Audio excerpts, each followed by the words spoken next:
Peace, love, knowledge, and freedom, and welcome to another exciting episode of the Just Seen podcast.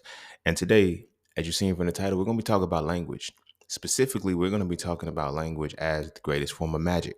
Now, if you're sensitive, if you're scared, go to church. If you or go to the mosque or the synagogue, whatever it is that you fuck with. But if you are not someone who is privy to my expressions of words, my expressions of how I, deliver messages and shit, I advise you to keep going. Like, this ain't gonna be no demonic shit, like, by colloquial standards. I'm not gonna be talking about no devil worship or no shit like that. I'm literally gonna be talking about language and how it's used, how that is the greatest form of magic. We look at witchcraft, we look at all of this other shit, and we talk about it, spells, all of this other shit. We don't understand how deeply rooted it is to language, but we don't understand the principles of language. Some of us only understand words, barely. You feel me? Because we don't even define words. We use synonyms and shit. And then some of us just use words we don't even know. We just be using this shit, right? But if you understand me, if you've been listening to me, you've been fucking with me for a long time, you know that I'm big on words. Big on words, but it's deeper than that. I never revealed this side of the words part to you. It's like, I'm big on language. I don't really like, for me, words are cool. I fucks with words. I love words. I play with words. Like, if you listen to my music, you heard my jam sessions or whatever the case may be, you know that I can take a word, break it down, and flip it. I could put the thing down, flip it, then reverse it.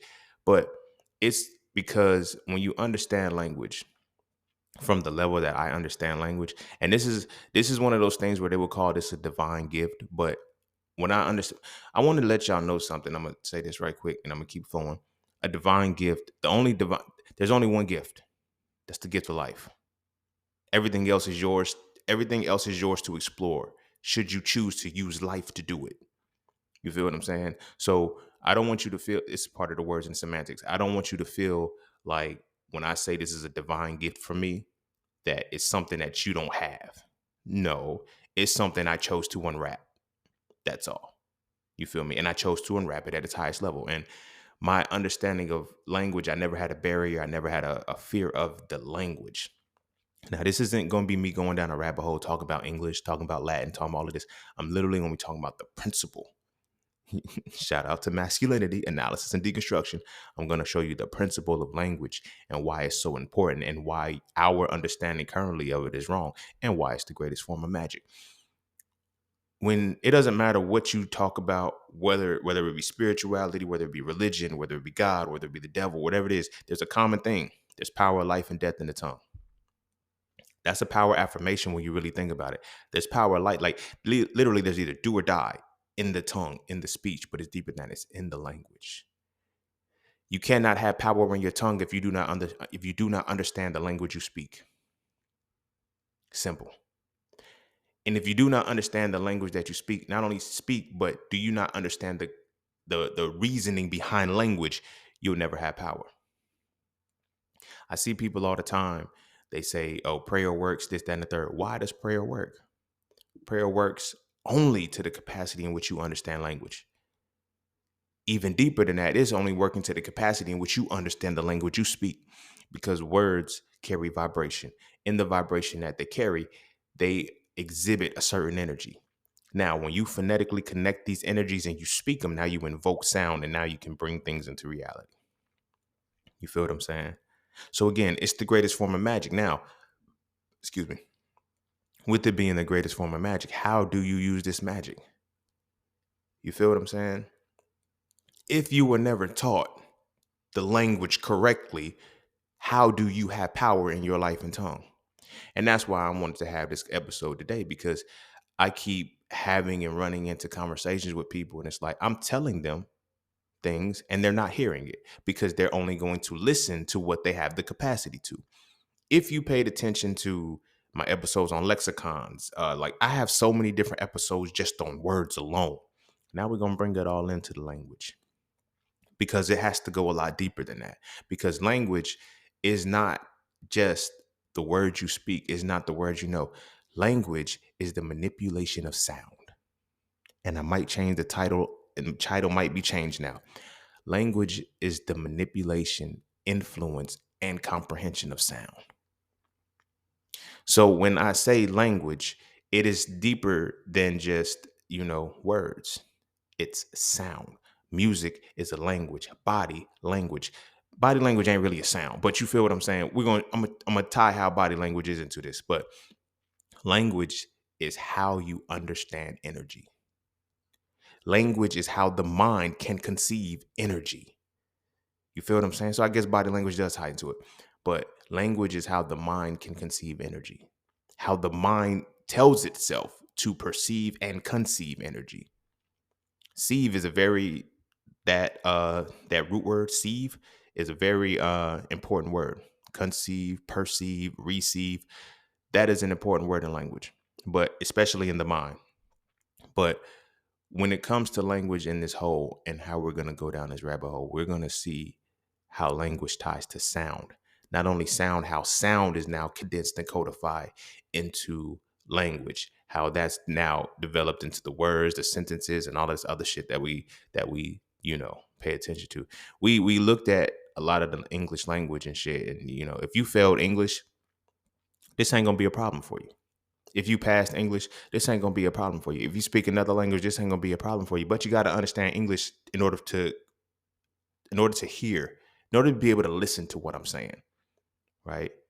Otherwise, you're just going to hear me. But before we dive heavy into that, because I feel like I'm going down a rabbit hole already, be sure to follow me on Instagram at _just_seen_. Be sure to check out my website at IamJustSeen.com to get all things that are just seen. To all those who tip, donated, and sponsor to the podcast, you are greatly appreciated. To all those who would like to tip, donate, and sponsor to the podcast, you can do so by clicking the link in the description of your podcast. Not this episode, but the podcast itself. And you know the vibes, Cash App and PayPal are just fine. And that's that for this, and that's this for that. So we're going to take a quick break, and when we come back, we're going to dive into language, the greatest form of magic.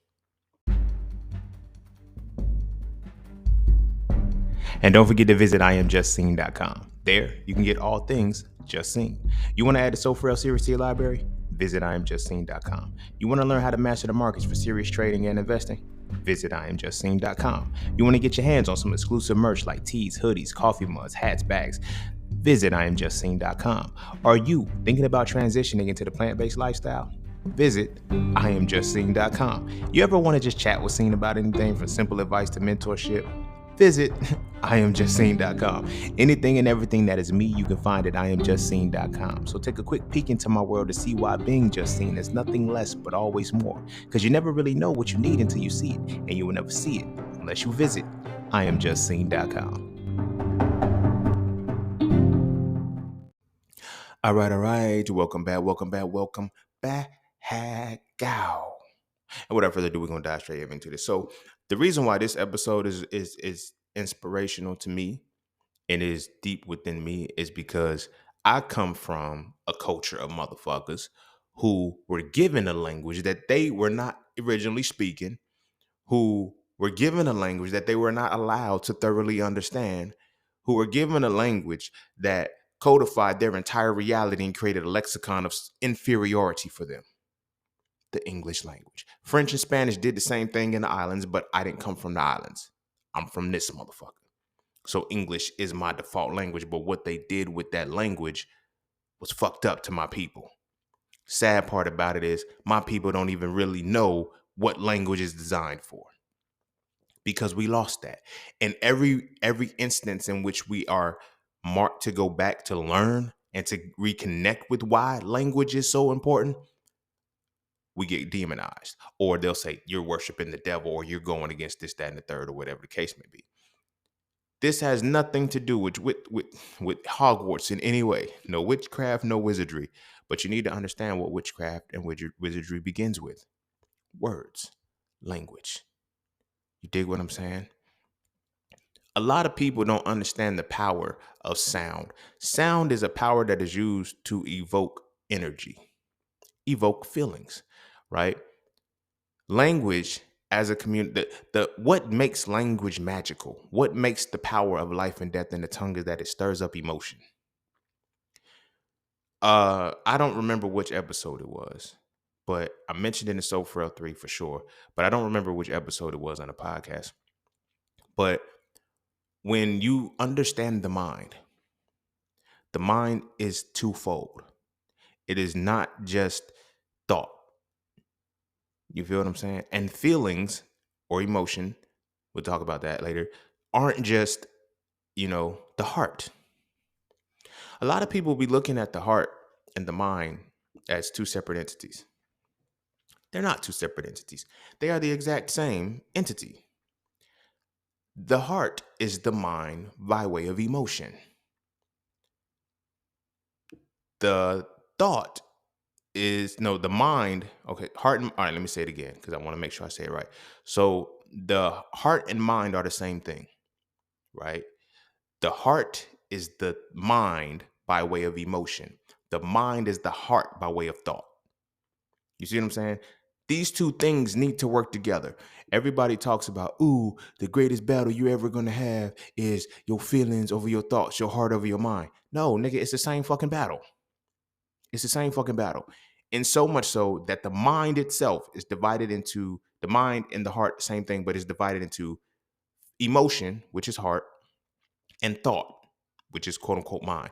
I know I keep saying mind and heart separate, but I need you to understand it from the words perspective of how you have it.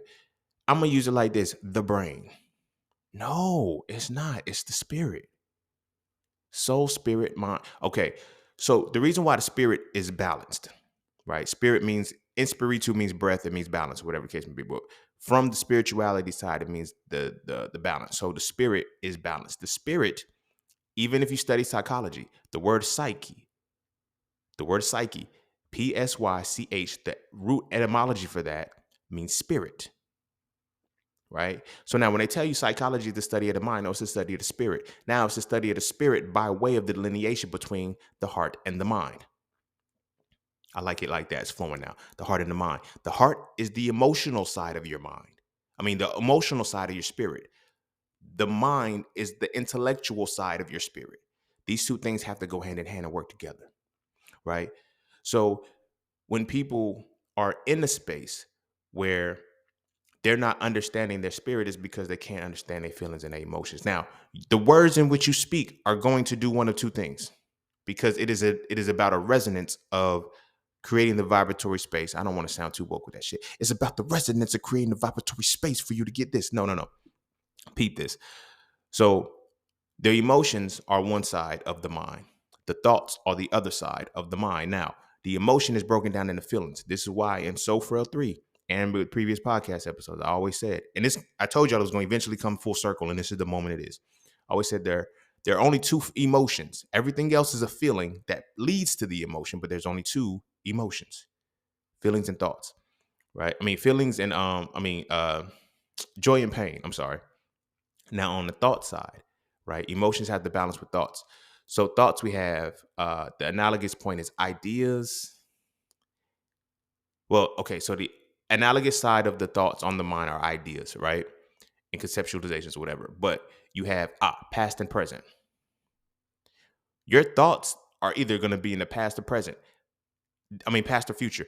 There is no present moment. I know this is going to seem like and it's the paradox. Because there is no present moment, there's only the present moment. You feel what I'm saying? To create your future, you have to learn how to use your emotions. You have to learn how to use your emotions to think about the future, right? But within the present moment, that's where everything is created. The present moment is the combination of the balance between the mind, the balance, which is the spirit, between the emotions and the thoughts. Let me slow down. It's coming too fast. All right. So the way in which our emotions are stirred up is through sound. The way in which our thoughts are stirred up is through sound. The problem with that is that we don't understand how powerful sound is because sound is now codified as language. When I talk about the chakras and I talk about the speeds, because when we're at the point where we're above root, definitely above root, we're above heart chakra energy, what I'm talking about now. We're in the space between the throat chakra, the brow chakra, and the crown. The throat chakra is your communication, how you speak, the words that you say, right? The brow chakra is the light. That is where your imagery sits. That's where your nation of images resides, right? In order to articulate your nations of images. So now, as the ideas come down or the ethereal moments come down, you have to decipher them. Sound is how you decipher them as words, but it must condense and slow down from the ethereal moment to the thought. The thought slows down to the light. The light slows down to the sound. These speeds gradually decrease. You feel what I'm saying? The speed of thought has not been quantified. The speed of light is 3.0 times 10 to the 8 meters per second squared. The speed of sound is 343 meters per second. You feel what I'm saying? I know. Yeah, right. It started off like I was reaching. It started off like I was be on some conscious shit. Then I can bring it into physics and show you exactly what I'm talking about. So that space that we're in, 343 meters per second square, that is the throat chakra energy, but that is representative of the element that sits there, with the element of sound. Language codifies sound. Sit with that for a second. Language codifies sound, right? Not only does it codify sound, it dictates image, which is sight. You feel what I'm saying? One thing they always tell you is seeing is believing, but they tell you what to see. You feel me? In order to see something and believe it, you have to have some form of understanding of what it is that you're believing. You feel what I'm saying? I don't know a lion is a lion until I know what a lion is. Yes, I can see a big ass cat with fangs growling in the mane, but if I have no word in my vocabulary for mane, I have no word in my vocabulary for teeth, if I have no word in my vocabulary for eyes, claws, paws, if I don't have these words, I have no perception of what I'm looking at. So the image is null and void. This is a new image that I'm experiencing, right? So the sound has to come first in the level of consciousness that you have to go up, right? So this is where the vocabulary comes in, because now language is the codification of sound. I'm gonna let it digest a little bit as I keep going. Language is the codification of sound. Now, sound, as we know, has a basic function. Sound has when we look at sound, we look at 7 notes, right? But that is a facade. It's not 7 notes. We have 12 tones. That's it. 12 tones, and then the octaves of the layers above it, right? So the way in which you understand it from the language perspective, you have 7 tones. Of course, you have sharps and flats. Within those 7, you have 7 notes. C, B, A. No. It's C, D, E, F, G, B, A. That's the 7 notes in the scale, right? But within that, you have the sharps and the flats. It's 5 of them. That gives you 12 within the octave. You see what I'm saying? Now, the octave is interesting because the octave is where the sound goes up 8. You feel what I'm saying? But it goes from C to C. You feel me? But it's crazy how, again, another instance in which they want to fuck with you, because why, if the alphabet starts with the letter A, why does the sound alphabet start with the letter C? Because and then the letter C wasn't even, there's levels to where we're going with this. But it's a way in which you codify, because it doesn't matter how you replace the sound, what tone do you hear? You feel what I'm saying? So we have the 12 tones. You feel what I'm saying? So you have C, C sharp, D sharp. I can't think of the flat, because I know you have A sharps and B flats, but even those are confusing, because if you go down a scale, you can label something that's a sharp or a flat, because really out of these 12 tones that start with C and end with, they go 12 after that, C, B, A, D. All right. So it's gonna, the 12th one is gonna end on a C, B, C, D, E, F, G, B, A. No, A, B, C. So the 12th note is gonna end on a B. You feel what I'm saying? From C to B. From C to B on a scale, that is the 12 notes. You dig where I'm going with that? So now that is the first fundamental way in which you codify sound. Now, how does this relate to language? Because as sound is expressed, right? Every word, again, we still have within these 12 within these 12 sounds, we still have how these sounds are exhibited from the mouth. Now, within these 12 sounds, dun dun dun dun dun dun dun dun dun dun dun. Did I do 12? Dun dun dun dun dun dun dun dun dun dun dun dun dun. I did 13. Done. Take that last dun off. But anyway, when you have these 12 notes, that is just the basic frequency of when it hits. Now, this is when it now comes into voice, because you have the sound that is played off of those 12 notes. That music is what is created for. One of the reasons that they always say, they be like, You hear religious people say the devil controls music. How? When did you figure that out? When did you learn that the devil is in charge of music? Well, that's what the Bible, there is not a verse in the Bible that said the devil is in charge of music. So that means that a man made that bullshit up, or it comes from a mythological piece or a part of the story that was taken completely out. And we're going to address mythology too, but it comes from a part of the story that was taken out, because it's not in the Bible that the devil is in charge of music. Lucifer, Satan, all of it. It doesn't say that he's in charge of music. You feel what I'm saying? So a lot of the stuff in which people be saying is what they've heard, not what they know or what they comprehend, which now goes into recycling back how there's power of life and death in the tongue. But even deeper than that, because the tongue resides in the throat chakra area, there's power and life and death in the sound. So forget the language right quick, because we still have to get to the sound point. There's 12 notes that block the universe in. That's it. You can go up the octaves, go up the ranges, you could change it, but it's going to remain that consistent 12 notes. It doesn't matter what octave you play in. I don't even remember what book I was reading when I heard it, but it was like, what is it? It's like the important numbers associated with, some of the most important spiritual numbers are 7, 12, 8, and 7, 12, 8, 5, and 1 or something like that. Those are some of the most important ones. The reason 7, 12, and 8 are so important is because of sound.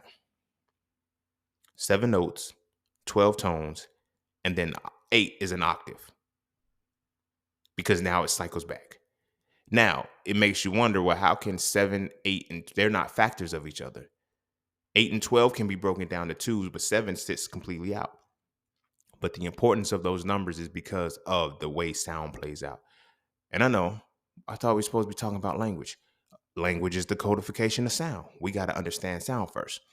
So sound, we know from a physics perspective now, it's 343 meters per second. We know from a musical perspective, which is still physics, is the 12 tones, 7 notes.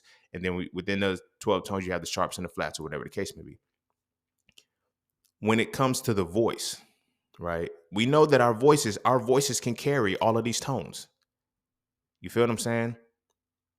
Shouts to the great Whitney Houston, Michael Jackson. Like, these great singers can take sound, right? You can take sound and emulate the 12 notes in some way, shape, or form. And then when you are able to take these notes to whatever level you want to, it's called what? Range. We have the range. Now, as you see, the way in which the universe is working, we're coming from crown chakra down this the brow chakra down to throat chakra, which is sound. So we're at the element of sound. The element of sound. Language helps codify the element of sound. So now, as it condenses and as it slows down more, now we get into the actual frequency of the words. You feel what I'm saying? These tones now can develop themselves to become sounds. These sounds, now we're getting into the language, are developed into consonants and vowels. You feel me? The chord base is A, E, I, O, U. Well, it depends on what language you're speaking. A, E, I, O, and U. And sometimes Y. A lot of people was asking, well, why is Y sometimes a vowel? Because sometimes it sounds like the letter E. Sometimes it sounds like a consonant. Consonants and vowels are slightly different in their variation. So consonants are designed to inflect downward. Vowels are designed to inflect upward. When these two things come together, the frequency comes in because you have the up and down movement of the wave. You see what I'm saying? Consonants fill the space to amplify. Consonants and vowels, when they come together, they create the wave that creates the crests and the troughs when you speak. You feel what I'm saying? If you're a podcaster or if you're familiar with podcasts, or if you even have some kind of recorded material, record your voice, right? It's going to look like peaks and it's going to look like spikes and shit in the beginning, but you got to stretch it out and you're going to see it turns into waves. That's it. Sound waves are being captured, right? Because what the sound is it has now bypassed the tone, right? This is where you get people's variations of the voice. Men have deeper voices, women have higher voices. Now, I mean your natural voice. not the voice that you have to put on for academia. There's a way in which you can find out what your natural voice is if you ever want to learn. What you want to do is, and it's something I learned as I'm getting back into the rhythm of creating music. Like a lot of people's like, yo, you don't your rap voice and the voice that you make music with is different from your speaking voice because that's my real voice. I only rap in my real voice. You feel what I'm saying? And I have to retrain it again. So if you take a deep breath and you let out a that space in your chest where it vibrates, that's where your voice is supposed to be. That's where your natural voice sits residing when you in your own space. You dig what I'm saying? So again, these are sound components that are coming into language, right? So now we have the tone that is naturally us. This is how our vocal palette works, right? So we go from the tone, now we're at the space of the letters, but with the letters we get the vowels and the consonants. Remember, it's all sound. It's all sound, right? So now you have the 12 basic tones, but then now you have the actual, what do you want to call them? The resonances of the tones, where you get the vowels and you get the consonants, right? In the languages prior to English, prior to Latin, you had 22 letters. You feel me? You can study the Hebrew language and beyond. Hebrew language and back, starting with Hebrew and back, you have 22 letters. Starting with Greek and forward, you have 26. 26 or more. Why? Why did they add 4 new letters to it? They added the 4 letters for the confusion of the language. This is when the manipulation was going to start.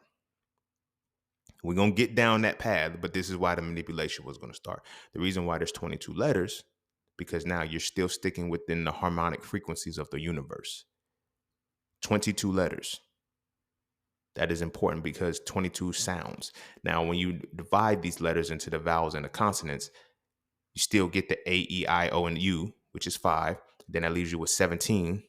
That leaves you with 17 consonants, but 17 breaks down to 8.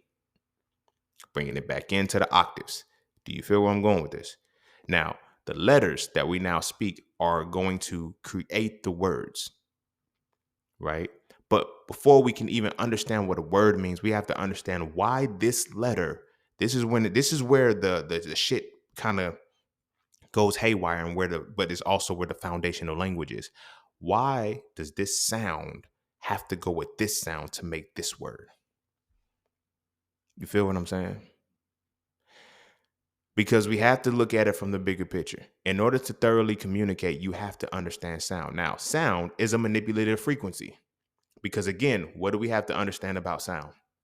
The words in which we speak, they're going to do, like I said, we're going to take it back. They're going to do one or two things. They're going to evoke your emotion or they're going to evoke your thoughts, but they're going to come to your spirit. Now, your emotions and your thoughts have to be one and the same because together they make the mind. So, excuse me. So when they're telling you that psychology is the study of the mind, they're right, but they're wrong. Because it's not the mind itself, but it's actually the spirit. And the spirit is when the mind is in unison with the emotions and the thoughts.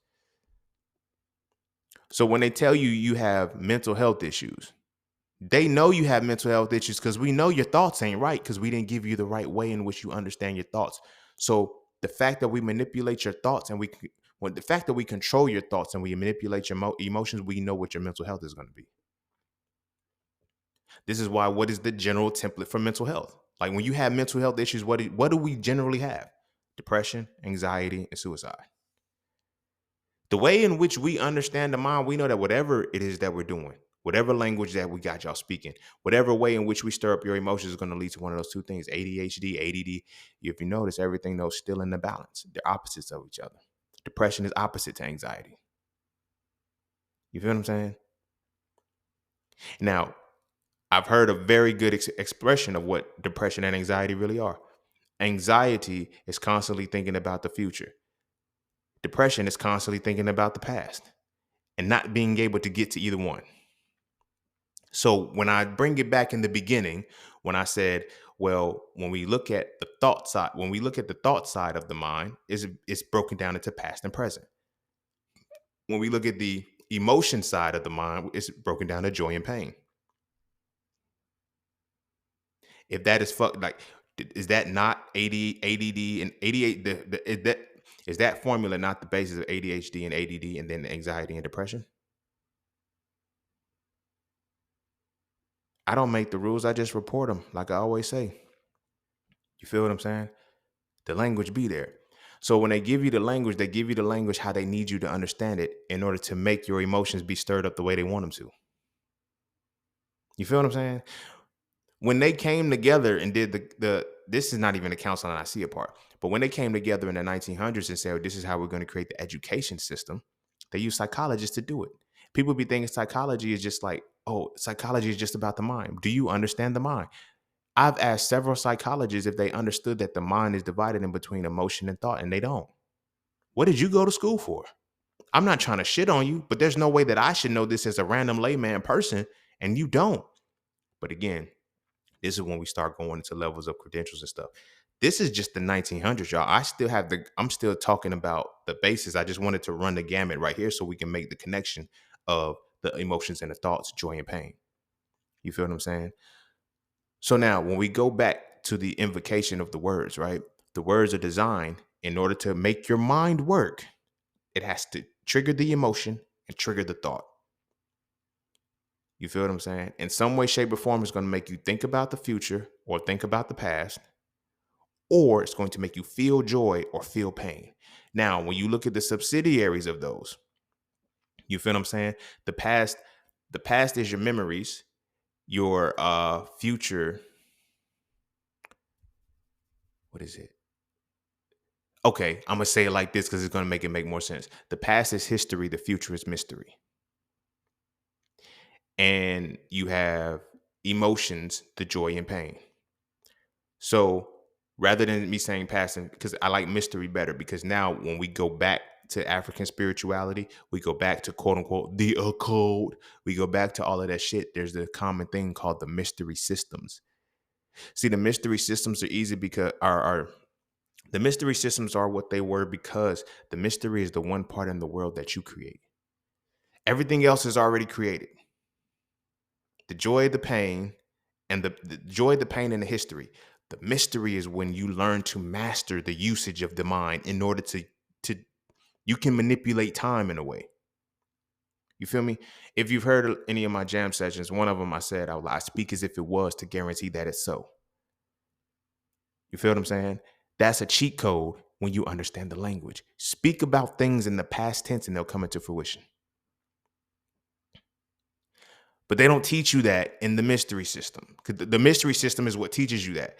But in order to understand it, you have to understand the language, period. Not the language you're speaking. You have to understand you have to understand the ideation of language in order to understand how the mind works with communication. You feel what I'm saying? You ever wondered why when they teach, like, think about in current times today, the social media platform and all of the shit, like a lot of the people talking about you got to be healing. Why is everything ongoing? As long as you believe it's ongoing, it's ongoing. It's never coming. One thing that they always talk about is the new world order. They keep the word new in front of it so you don't see that it's already here. The new world order been here a long time ago, but they keep new on it so you always think that it's something that's coming so you don't know how to act for it. Reaction, proaction. Again, language is fucking powerful and it's beautiful and I fucking love it. The words are just a byproduct of it. You feel me? The words are just a byproduct of it. So now you have joy and pain, history and mystery. How do you associate the joy and the pain with the history, a mystery? So now within that, now let's take it to the level. So you have your feelings that are going to either good feelings or bad feelings. So either going to lead you to joy or pain. You see what I'm saying? And then facts and opinions are what's going to lead you to history or mystery. You feel me? That's it. We absorb more opinion as fact. No. Wait. You have fact and opinion, and then you have truth and lie. Those are what predicate the history and the mystery. This is one of the reasons why the throat chakra is blocked by lies. And this is why when I teach y'all about the chakras and I talk about it being blocked by the lies you hear and the lies you tell, whether you know it's a lie or not, it doesn't matter. It's how you communicate it. Because it's tied to the energy that is going to stir up to be used for or against you. You feel me? I know it's getting deep, it's getting woke, but follow me as we keep going. So the ideation of language is to ensure that the mind has a direction to go between emotion and thought. So the words that we hear and the vibrational frequencies of the sounds that we hear are either going to trigger joy or trigger pain. They're going to make us feel good or they're going to make us feel bad. And they're going to make us focus on history or they're going to make us focus on a mystery. When they tell you that you're daydreaming, when you get into a space of, oh, my head's in the clouds, your head is in the clouds, you're creating, you see the future because the future is real. The mystery is how you bring it into reality. That's it. You feel me? What you see in your mind, you can see in your real world. This is why when you speak to religious people, they say it happens in the spiritual realm before it happens in the physical realm. Spirit is the mind. Spirit is the mind. It is the balance of the mind between your emotions and your thoughts. And it is talking about the future. So the shit that you see in your head, as tangible as you see it, it's real. Just because you don't hold it in your hands, it starts here first. Now you have to go along the steps using the past experience of what you've already learned to bring it into reality by fueling it through either joy or pain. That's how the mind works. It's not hard, but it's difficult if you don't understand language. So now, because you don't understand language, now when we understand language, when we get into the invocations of, okay, these words this is why your words have to stir up your emotions. They have to make you feel a certain way, because what's going to happen is now you have to understand the fertile soil of the mind. So if y'all know me, y'all know I've been breaking down the mind for a long time, but now this connects to the language and how the bridge actually works and how you walk across the bridge. You always heard me say the mind is the bridge between the body and the soul. I mean the body and the soul, the action and the will, right? But the mind works because of the language. You feel me? So now within the mind, the bridge is built off of what? Subconscious, conscious, and unconscious. You feel me? Belief, knowledge, wisdom, and understanding. All of these things are tied to a certain way. If you ever paid attention to it, now it's starting to make sense why you have the duality of masculine and feminine. But for the main part, belief is triggered by feeling. Knowledge is triggered by thought. Wisdom is triggered by feeling. Understanding is triggered by thought. So when I say there's not a hierarchy between the levels of the mind, there's just different dynamics to it. The belief side of your mind is more so tied to your emotional state. Your knowledge base is more so tied to your thought state, but the two things must go together in order to balance each other. Your wisdom is more so tied to your feeling. It's learning how to feel what you know. Like this is how it starts. You first feel. See, that's why they say seeing is believing. You first see what you first feel what you perceive, right? Then you go into the knowledge by knowing what you feel. Then you go into the wisdom by feeling what you know. And then now you go back into the understanding when you know what you feel. Well, you understand what you feel, basically. But you see how the web goes. But now when you get to that point, when you start to feel again what you understand, that's when it brings it full circle. That's why there's no hierarchy. The belief level of the mind is not less than the understanding level of the mind. The understanding level of the mind is not greater than the wisdom level of the mind. They're all equal in capacity in their levels, but they depend upon one another to make the mind fluid. Because now it expands and going into the space of emotional space and the thought space. Understanding and knowledge sit within the thought space of the mind. Wisdom and belief sit within the emotional side of the mind. Now, this is when it gets crazy because this is why I always say you have to understand the antithesis of a thing when you believe in it. People reaffirm their beliefs and think they're gaining knowledge because of how it makes them feel. What they have reduced us to, and this is why our mental health is so fucked up, and everybody's mental health is what they feel. You have whole people changing their reality because of what they feel on the inside, and nobody understands why they're being told to feel this way because of the language that they don't understand. People don't realize how imagery works and symbolism works, and you're being programmed into having your unconscious mind tainted for you. So now within the tariff, the structure of the belief, knowledge, wisdom, and understanding, you have the hierarchy of conscious, subconscious, and unconscious minds. The mind is beautiful as fuck. And I don't think people understand it. We talk about a mind is a terrible thing to waste and beauty of the mind, but you have to understand how a mind fucking really works and how it's connected to language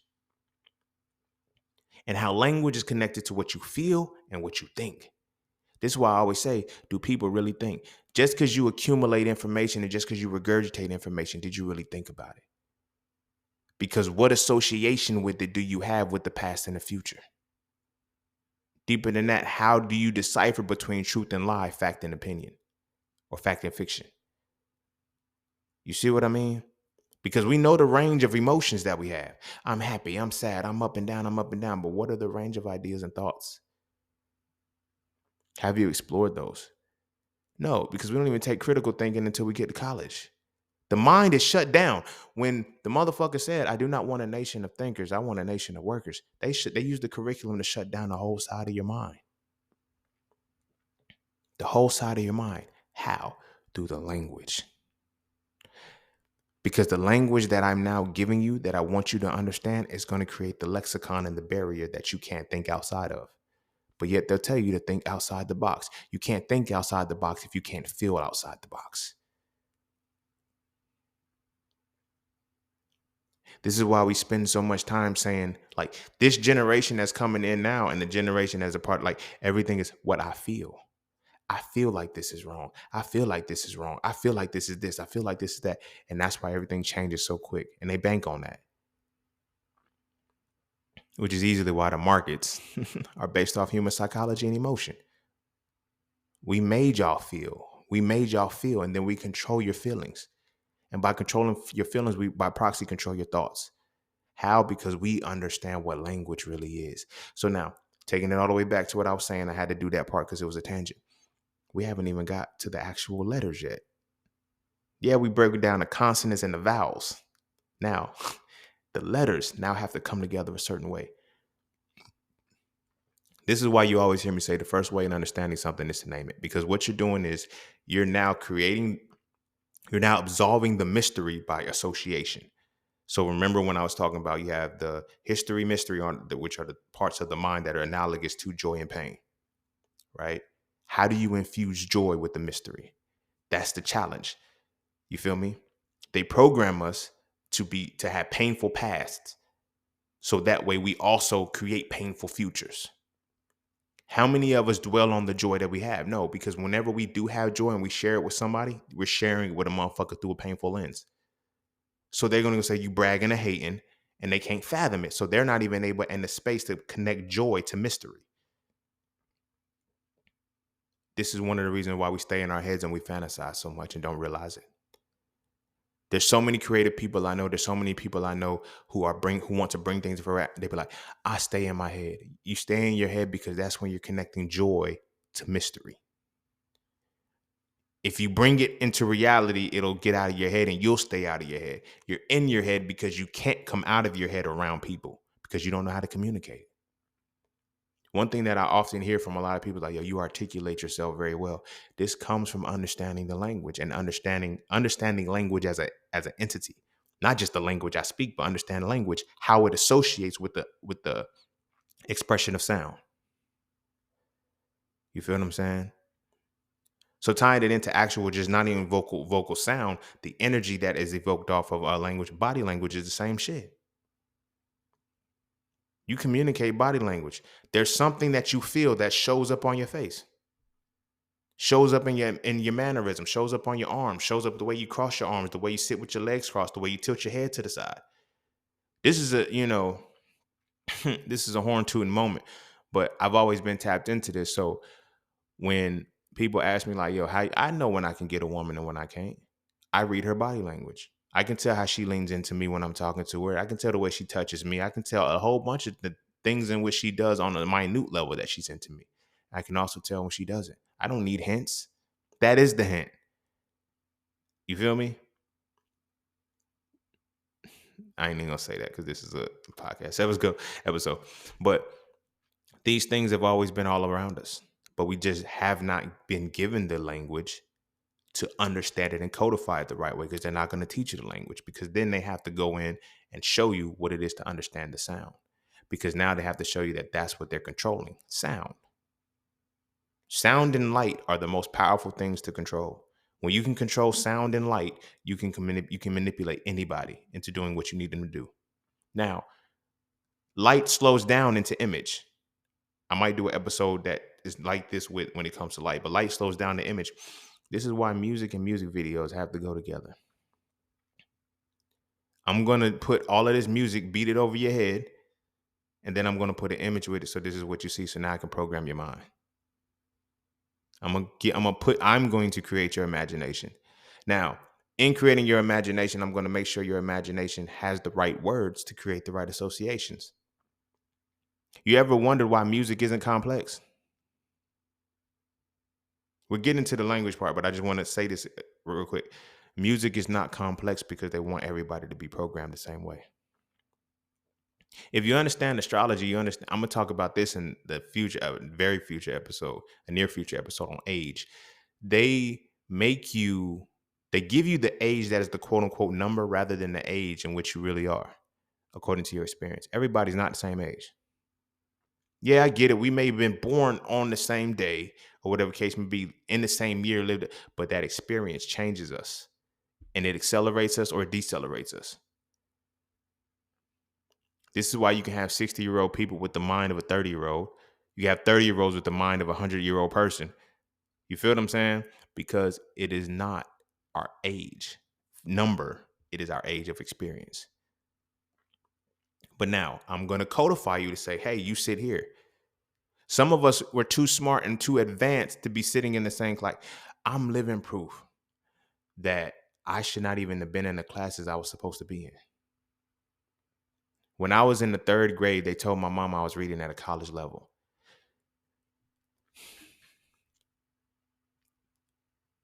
To be reading at a college level means you understand language in a way in which the collegiate level is presenting it. And I was doing this at a 3rd grade. So was I really 8 years old at the time? Because you're going to be the age you are. I'm going to say this, and this right here has nothing to do with the episode. It's just me speculating to say it. I personally feel this way. The age you are is indicative of the language you understand. You feel what I'm saying? That's how I perceive it. You feel what I'm saying? When we look at people that say, hey, they're not even on a 4th grade reading level. What can they understand? Shit of a 9-year-old. Only the shit that, like, think about this. You have people that are not above a 6th grade reading level that are in their 20s and 30s. Sit with that. If y'all are listening to this podcast, chances are y'all are readers because y'all fuck with me, but y'all are fluid readers and y'all read beyond that. But think about the average person who hasn't picked up a book since they left high school or college. You feel what I'm saying? Where is their level at? Because now reading is how you understand your language. Reading is how you understand the language that you're supposed to speak. So if you're not reading the language you're supposed to speak and your reading level is still in middle school, high school, mentally, that's where you are. Why? Because that's the capacity to which you can understand. So yeah, I use it as an advanced level when I was saying, yeah, I was reading at a college level when I was in the 3rd grade and shit. There's motherfuckers in college who don't comprehend. So now when you can't understand the words or you can't even read the words, you feel me? They teach us a sight read, but when you can't comprehend and thoroughly read the words, because now we about to get into the real meat and potatoes of language now with this. I had to break down that first part. But when you can't understand the language, for real, where does your imagination go? Your imagination is manipulated when you don't understand the words in which you speak. So now when we condense, now we have sound through the consonants and vowels, and now we're putting them together to make strings of words, right? The words you hear are the certain frequencies designed to do to do a plethora of things. Make you feel joy or pain, stir the emotion of joy and pain in you, and then connect you to the past or the future. That's what words are. Literally. We just experience it in the present moment. So when they tell you to stay present, that means stay balanced, spiritual, stay balanced between your joy and pain and your history and your mystery. Don't drift off too far into your mystery because your history is bad. Don't dwell on your history because you can't fathom your mystery. Equally, don't dwell on your pain too much because it's heavy. But don't be so oblivious that you get consumed by joy, because that's when you develop addictions. They put all of this shit in place, y'all. That why you think there's a prescription at everything that works. They know how the mind really works. They know you don't know how the mind really works. So then they give you the psychologist degree, not so you can understand the mind work, so you can monitor behaviors of the people.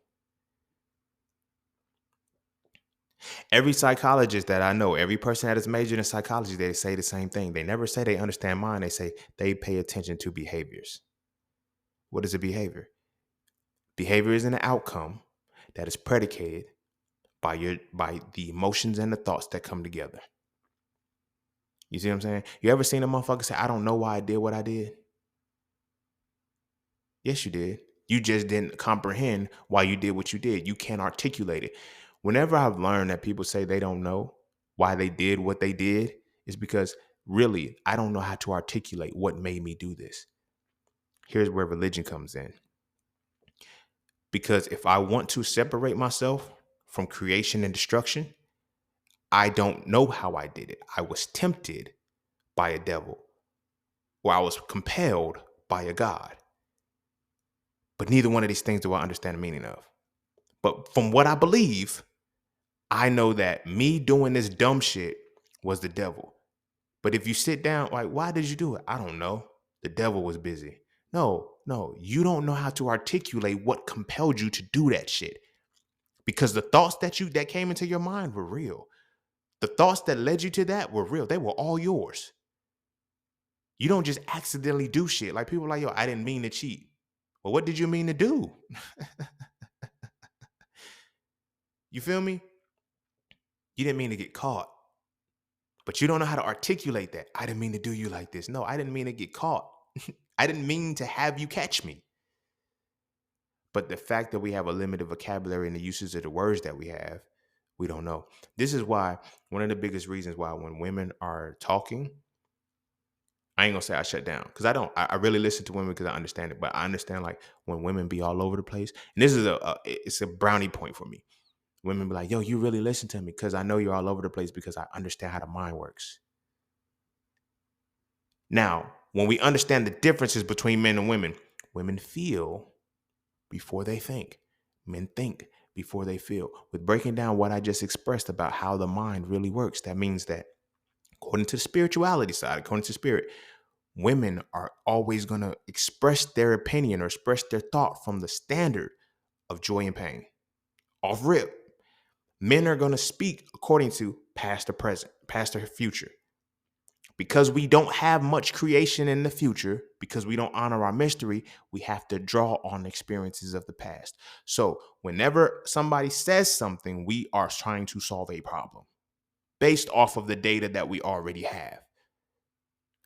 And so when a woman presents her feeling to you, and so that's why when slow down. So that's why when we communicate with each other, that's the barrier that we have to get through communication wise, because women feel before they think, men think before they feel. So I'm expressing a thought and you're responding with the feeling. Now, when we look at the delineations of that, the woman's feeling and her expression of what she's coming is either going to be based off belief or wisdom. That man's response is either going to be based off knowledge or understanding. The bridge is there because masculine and feminine are these essences. This is when it comes back into masculinity being a spiritual, mental, and physical embodiment of the essence of analysis and deconstruction, and femininity be the spiritual, mental, and physical embodiment of the essence of synthesis and construction. Understand, I did not pull none of this out of my ass, y'all. I didn't make this up to sound woke or sound cool. I understand shit, bro. Sis, all y'all. This is how they're playing the game against all of us. So now, when we understand language, this episode might need a part two because I feel like I'm gonna have to go longer than this. So when we understand this side of how language works, now we're getting to speaking it. Before you can speak it, you have to understand it because you have to be able to hear it. You see what I'm saying? They always say you have to learn to read, then you read to learn. But if you don't learn to read, are you ever going to read to learn? So you can't read a room. You can't read somebody's body language. There's a lot of things you won't successfully be able to read because it comes back into understanding the words. So now when we put the string of consonants and vowels to words and we start making words, now we have to realize that first, the first rule of understanding something is to name it and define it, right? How many things do we have within our culture that we have named? None. They gave us the language that we were supposed to speak. They always tell me, and I always get, I clap back at anybody who clap at me, bro. Like, don't play with me. Cause I don't care about the shit that you care about because I'm far beyond that. I want to make sure when my kids come into this world, they can maneuver this bitch right. You feel what I'm saying? So they'll say, you want to keep something from a black person, put it in a book. Everybody says that. You want to keep something from a black person, put it in a book. Yet the book that we hold the nearest and dearest to our heart is the book that they did not keep from us. Does the elevator go up sometimes? No. Why? Because you have to have the language to understand those words. As subtle as they are, because now you have to be able to see the antithesis of a reality. If, in fact, this is how you know that the comprehension ain't there. And it's not that they're stupid or anything like that. They're operating from a language that doesn't cater to every part of their mind. I happen to be somebody, and I'm not saying this to brag. This is the reality. You can feel it. I happen to be somebody who unlocks his whole mind and is able to use it in a full capacity. You feel what I'm saying? And again, I said this in the beginning. This is not something to brag. Like, we all have this capacity. I'm not some mystical motherfucker. I'm not. I'm just telling you what cage they have you in and what cage I left from. So when they say, yeah, you want to keep something from a black person, put it in a book. And yet there was one specific book that they never kept from you. And that's the only book you read? Or that's the book you hold at highest esteem? You have to realize the mind fucking that. Every other book that has the power to teach you something, like, go to Amazon right now and look up certain books. They'll be marked up over $400,000 or $500,000. But the one book that governs, that has power and precedence over your highest conceptualization of the mind, the deity. You feel what I'm saying? It's one of the cheapest best-selling books in the world. Everybody has one. It's so cheap, you don't even some of us have them and don't even buy them. We don't even know where we get them from. But everybody got one. Everybody got one. So now when it comes to that aspect, me personally, have to understand the history behind it. You feel what I'm saying? You wouldn't let us read any books, but you let us read this one. And you stripped us of our language and made us learn it from the language of English. English is one of the final offshoots of the Latin language. You feel what I'm saying? Now, from the principle of language, now we're getting a little bit into the details of language. This goes, and it does piggyback with the Rome episode. In some way, shape, or form, in order for the colony, the empire to continue in ruling, they branched off. We're going to have subsidiaries of the Latin language, but it's still going to be rooted in Latin. How many people understand Latin? None. You know why? Because all of your medical science is in Latin. I had a conversation where a religious person is, talking about, y'all, these kids, they, because I gave up the religion, bro. I tell you, I practice African spirituality. I tell you this shit. I don't because I understand the languages which I'm speaking. I understand what it is that I'm talking about. But when you only have the operation from the level of belief, you can't. So all you can do is understand from the perspective in which you were told to understand it. So they'll say things like, well, that's witchcraft and wizardry. That's witchcraft and wizardry and sorcery and shit. I said, did you know the word pharmacy derives from the word pharmakeia, which is Latin for sorcery?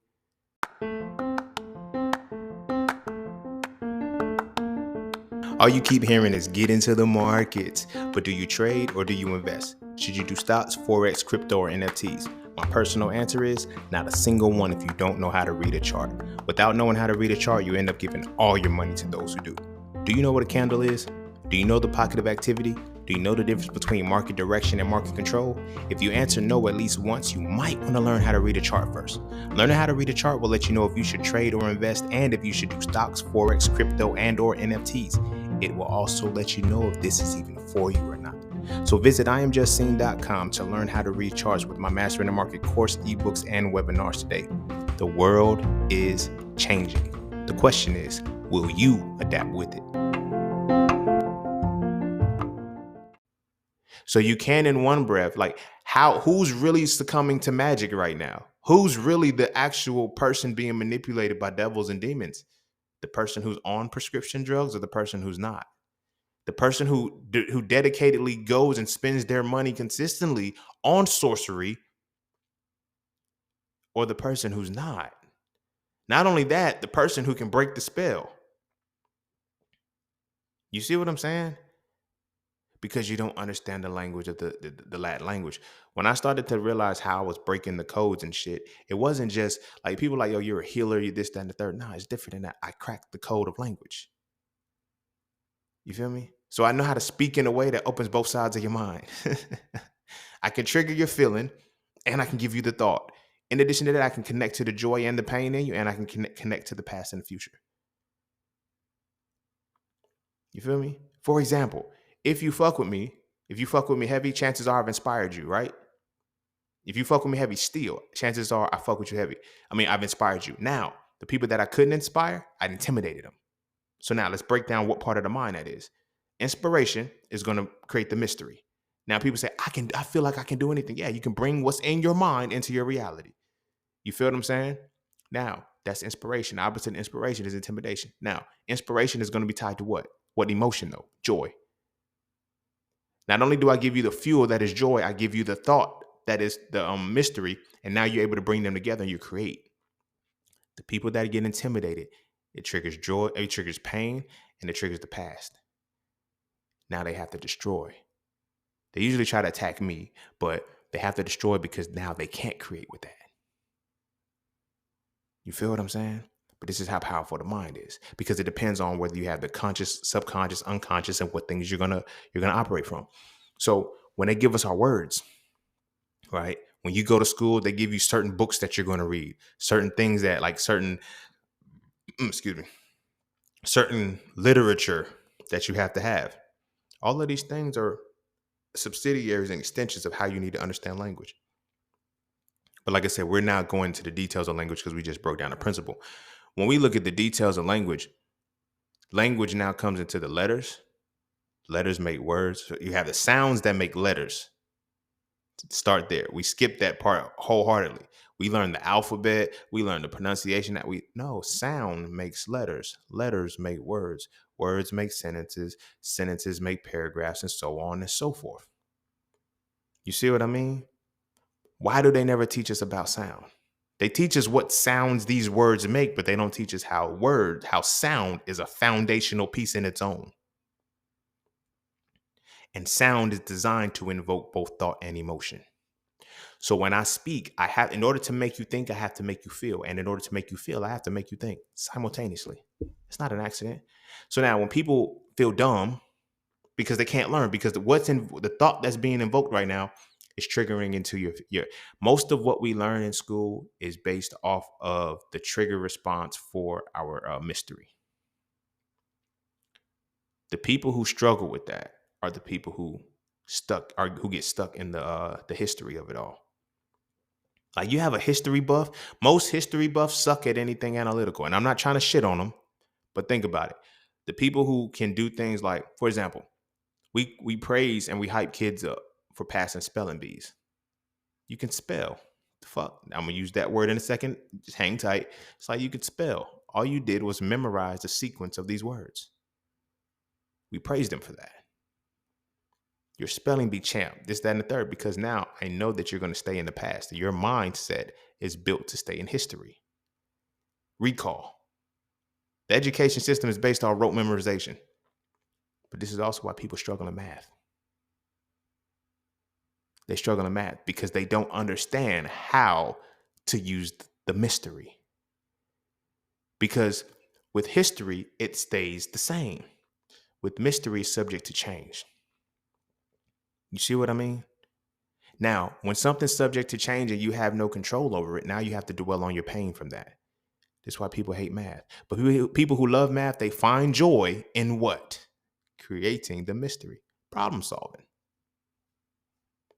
Problem solving. That's it. The mind is not that hard and not that intricate to really understand. They just don't teach us to understand this motherfucker. And with just reason. I'm not even mad at I can't knock the motherfucker hustle. You feel what I'm saying? If I know that I can control this shit, people be thinking you need a fucking tinfoil hat. No, I just need you to understand the language how I need you to understand it. You feel what I'm saying? So we don't understand that letters come from sounds, right? When you want to codify the sound, you put it as a letter. Hence music. You have the 7, but then you actually have the vocal tones that come from the mouth, right? Because the mouth is an instrument. The human body is an instrument as well. So as it's giving this information out, it's giving the letters, the consonants, whatever the case may be. So now we develop this in such a way that we create words. Now, the words first began by the association, but now here's the crazy part about it.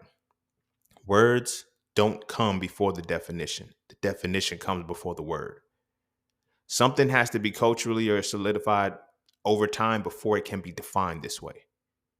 You feel what I'm saying? You don't write the word and then create the definition. The definition is already there. It's already defined, and then the word is associated with it. You feel what I'm saying? Taking it back to the lion example that I used. You have to a lion had to be defined first and then called a lion, right? Now it's given to you that this is what a lion is. Now you have to go back and still find out why it was called a lion. You feel what I'm saying? What they teach us to do, though, is hear this word and just accept it. Hear this word and this is the association. A lion is different in different languages. You feel me? What is it that gives this lion is leonine energy, right? Leonine is also from the feline perspective, whatever the case may be. But I don't want to get too heavy in that. I'm just speaking and show the power of the definition comes first. And then when you see this big motherfucking thing right here is the problem. So now I am going to name it this. So now I say, stay away from this. So when I say a snake, you understand exactly what I'm talking about when I say a snake. But a snake had to be a snake before it was called a snake. You feel what I'm saying? The definition of a snake was there first, and then somebody associated the name with that, and then now it's what solidified the definition. So now when you get the word, you don't need the definition anymore. You feel what I'm saying? For example, when you hear me say Palakafe now, you know that it means peace, love, knowledge, and freedom. I no longer have to say peace, love, knowledge, and freedom. I can say Palakafe. You feel me? So another idea, misogyny. Before misogyny was a word, there was hatred for women. Like motherfuckers was hating women so bad, they said, fuck it. This is called misogyny. You feel what I mean? The definition is evident, and then the word is created. So now, coming back into the language, when you learn the word, you have to learn the word and go back to the definition. This is how your mind is built. This is how your lexicon is developed. We learn the word and just skip over. They teach us in school to use context clues, not stop, understand the definition. We have smartphones that we can access information a lot quicker these days. You dig what I mean? But we don't access information a lot quicker these days. You feel me? If somebody doesn't know the definition of something, they'll leave it alone. You'll see on social media people say, I'm not reading all that. Respectfully, I look at it like this. I am not going to digest and process all of that information. You feel me? This is why I love to call my podcast Profane Profanity, because I actually condense the complexity of what it is that I talk about in a way that I know these words are the words that you'll be able to get. I might throw some bigger ones out. I might throw some different ones. But when I throw those different ones out and those words that you may have never heard before, the concept, think about what happens when you feel that way. Now, I can elicit the joy and make you feel good about something you've never heard before because I know how to speak without delivering it in a condescending manner. So when people say it's not what you say, it's how you say it does matter in the context, but what you say is still equally as important because now I've never heard what you said before. And this is one of the things that happened within the conscious community that I saw. A lot of people would talk down on people for not knowing. Like, bitch, you just found out 2 weeks ago. Shut the fuck up. You feel what I'm saying? It's like, oh, cause see, y'all gonna do like, no, this is one of the reasons why I go back and I say, I never tell you, hey, get a white man back his religion, like everybody else is saying. No, understand why the white man gave you that religion. It ties into this episode, but understand why that white man gave you that religion. Because now you were never able to speak. They stripped you of your language and gave you the language they needed you to speak. Why?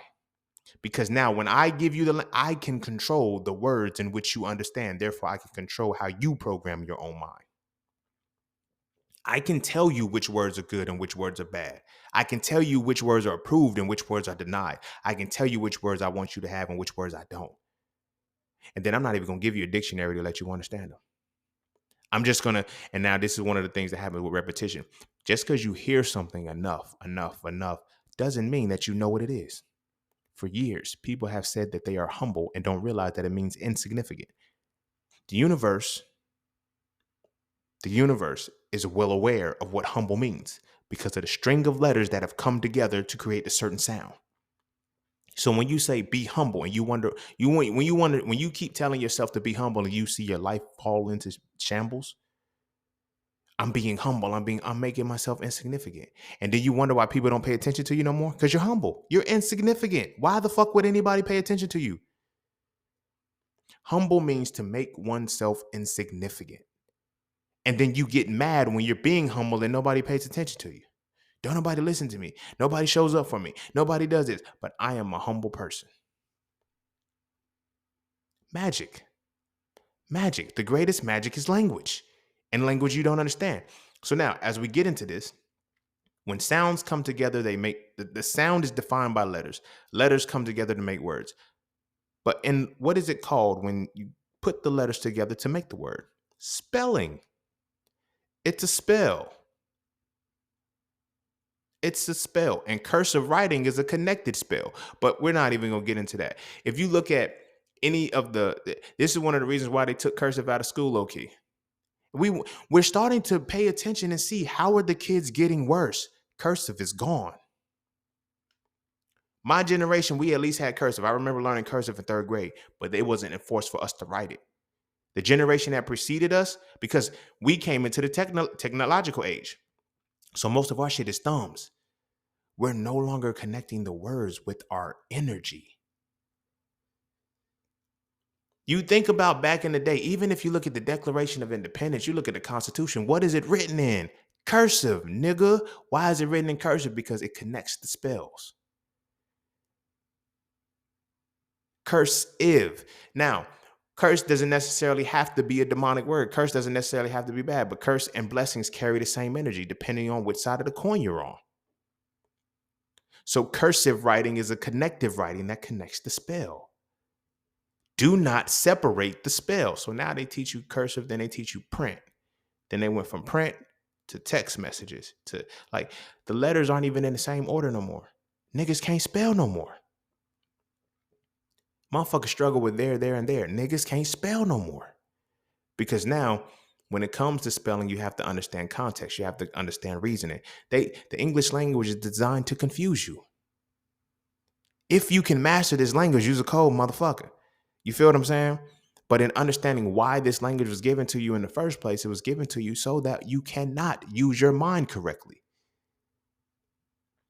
How many of us, when we were kids growing up, we were confused as fuck? A lot of us were confused as fuck all through school and never could say anything. If you grew up in my culture, you can be confused as fuck being raised by a motherfucker who is confused and as fuck, who will yell at you, argue with you, or whatever the case may be, because you don't understand it. Because you're not understanding the words. And you're not sitting in a space where somebody's teaching you the power and the importance of words. We didn't learn the importance of words. We learned the importance of obedience. Listen to what I'm telling you. I don't understand what you're saying. This is where our mindset gets fucked up because you have people say, do as I say, not as I do. What? What? No. How? What? Because now I have to associate the words and now I believe insanity. Because you're telling me not to do what you are doing. You're telling me that what I do is bad, but I'm copying you and it's okay because you're an adult. So now I can't wait to get to an adult so I can be out of these I can be out of these shackles and these chains of obedience. Not so I can learn how to use these words to maneuver correctly. You feel what I'm saying?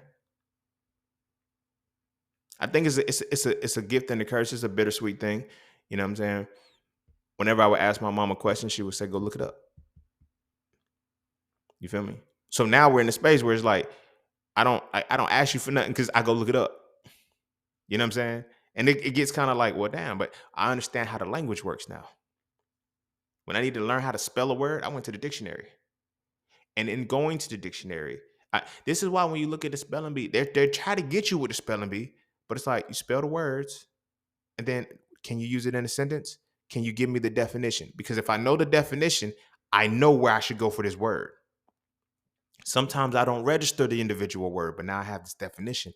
Oh, that's what that word is. Now I can spell it. Sometimes you learn how to spell a word without knowing how to define it. And that's the second phase of that. When the words become when the letters become words, it goes from spelling to defining. Imagine spelling what you do not know how to define. So now, when you watch Harry Potter and shit, when they're learning these magical spells and all of this shit, it's the word in which they're saying has a definition behind it. That's what invokes the magic. They've been telling you this the whole time, but that's how we create magic within this world because they mystify it with the imagery and shit, make you think magic is all dark. You got to have on black. You got to have on a book with cults and seances and shit like that. No. Magic is as simple as learning how to speak, spell, and define and understand what you're saying. So you have sight reading people who will read a whole shit and not catch any of the shit. When you ask people, what was I talking about? They'll repeat what you said rather than what they comprehended because they can't.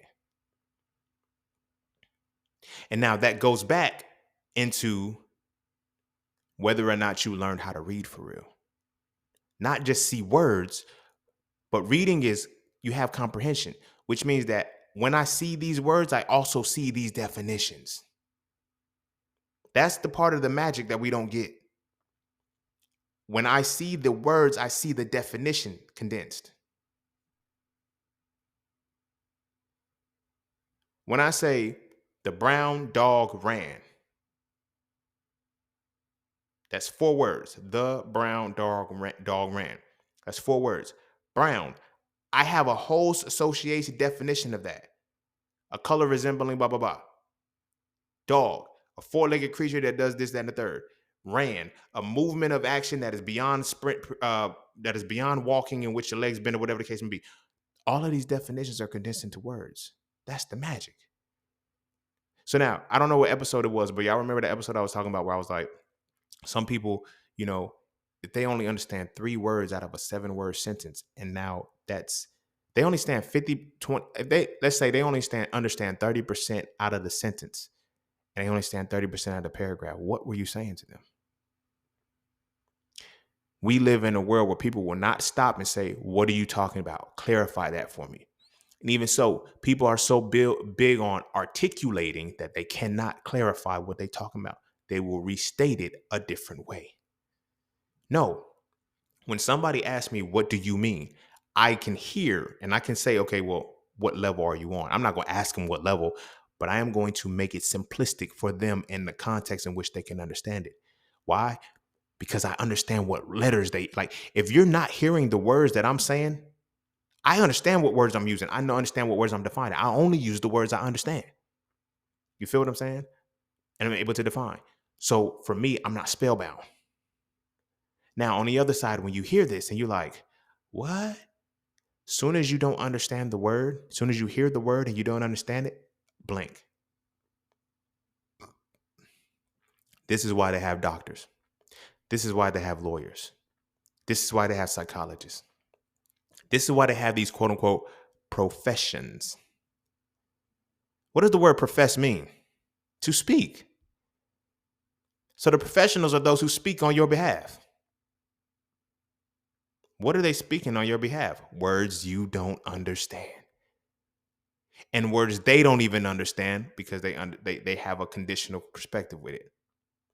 You see what I'm saying? When the doctor tells you, hey, you have a myocardial infarction, but then they break it down and say, hey, it's just a heart attack. Now you hear heart and you hear attack. Okay, so what medicine do I need? No. This was preventable, my nigga. What was the cause? The moment you hear something, hear the words and the definitions start to unflow, you should have a flow of word. You should have a flow within the words you hear that open up your entire mind to understanding everything that is about what was spoken to you. But they double talk. Hence why you have people that can look and say African spirituality or leaving Christianity, whatever case may be, is witchcraft, but then go and take pharmaceutical drugs.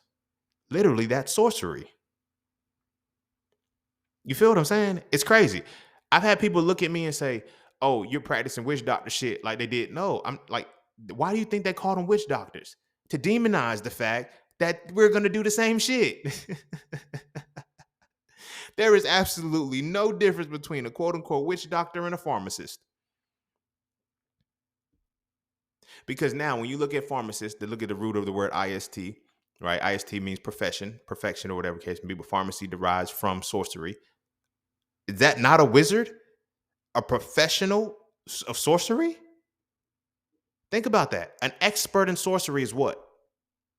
A wizard, a magician. How dare you?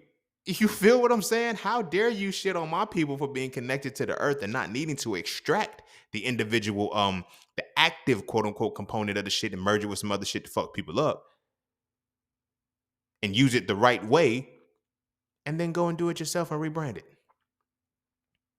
Because they understand that people don't understand the language.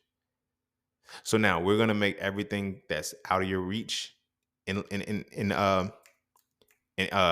Latin. So this is why when it comes like this is how they end up playing people out, because it's like, yo, go get the lawyers. You need a lawyer to do certain shit. This is where jargon and lexicons come in. So now we have the word, we have the spelling, we have the definition, and now we have the lexicon. There's worlds created by specific words.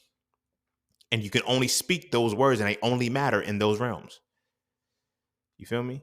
Bad bitches don't matter to motherfuckers that ain't looking for bad bitches. Only motherfuckers that want bad bitches. And I use bad bitches just to be dramatic. But you feel what I'm saying? Look at that as a double, as look at how that has been glorified as a good thing, but still a bad thing, and people still exhibit it. Like, have you ever seen a good bad bitch?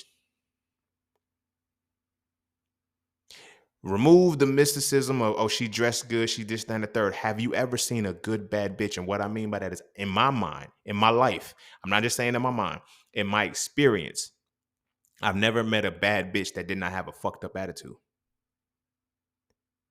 Oh, you double negative. Bad bitch. Oh.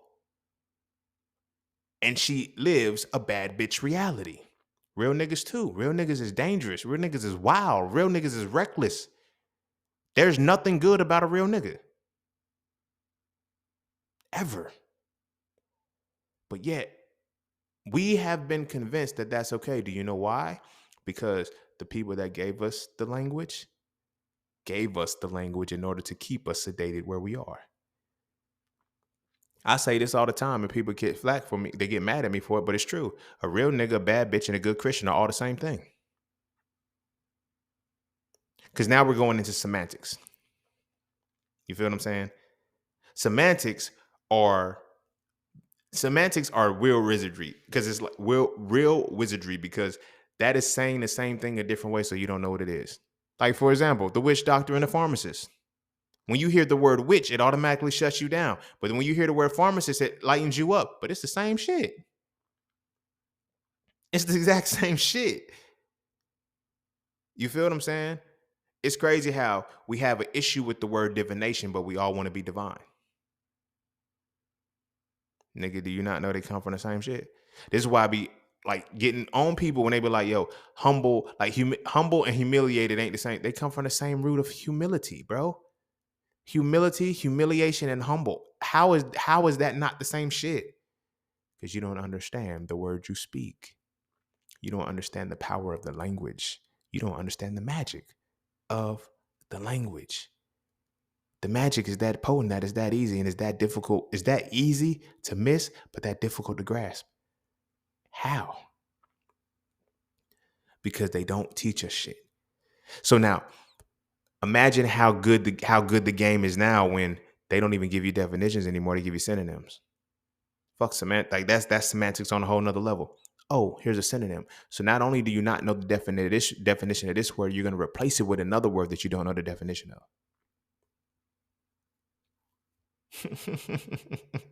How many rabbit holes you think you're going to go down?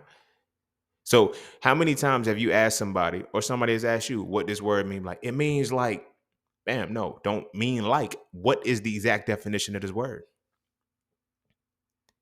Now, here's where it gets a lot deeper too, because there's layered to the shit, because within the definition, you have to understand the words in the definition. This is why you can't define a word with the word. So they say, but yet we use this same concept when we're defining our religious text. We use the text to verify that the text is real. We use the text to define the text, but this is why people don't understand it. So even if I've read the whole thing, and now I'm gonna go back and I'm gonna look at these English words from the Hebrew word. You don't even know what they mean. Well, this is what they said in Hebrew, so this is what it transliterates to and all of this stuff. But what did they mean by it? Because now language, in addition to sound, it codifies culture. And all levels of the culture, not just the part of the culture that you find fascinating.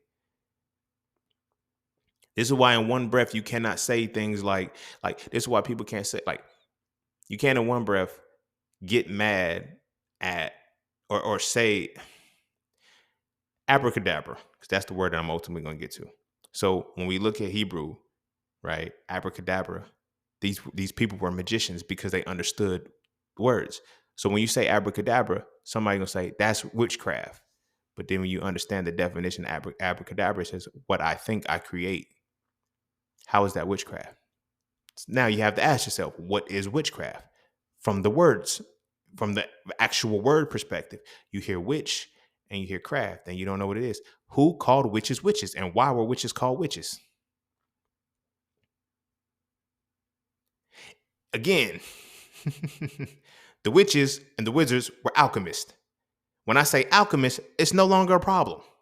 When I say creator, it's no longer a problem. When I say genius, it's no longer a problem. But when I say witch, when I say wizard, another one. Wizard derives from wisdom. How can somebody be wise? And it's okay, but if their wizard is wrong, well, that's a Z instead of a S. It doesn't matter phonetically. This is when the phonetics. This is why the English language it goes to that next level, because of the phonetics. Sound wise, language is the codification of sound. The spelling is the manipulation of it. Just because it says wisdom and wizard, it's still derived from whiz.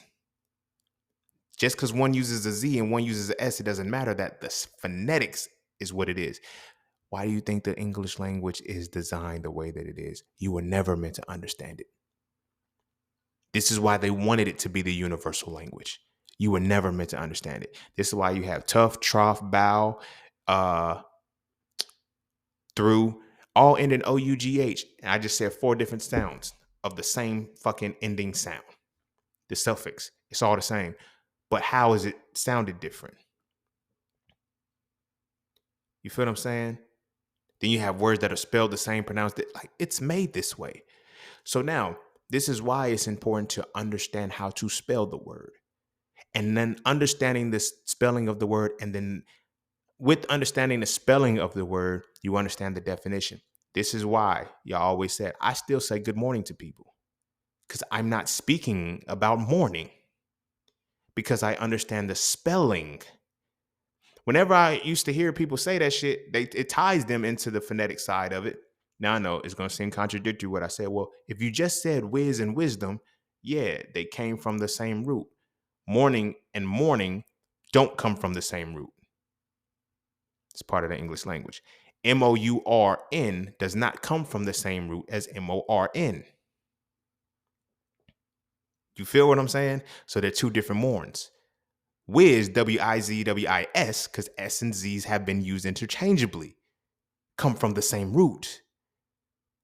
You see what I mean? So when I still say good morning, it's because I understand the definition of the morning I'm talking about.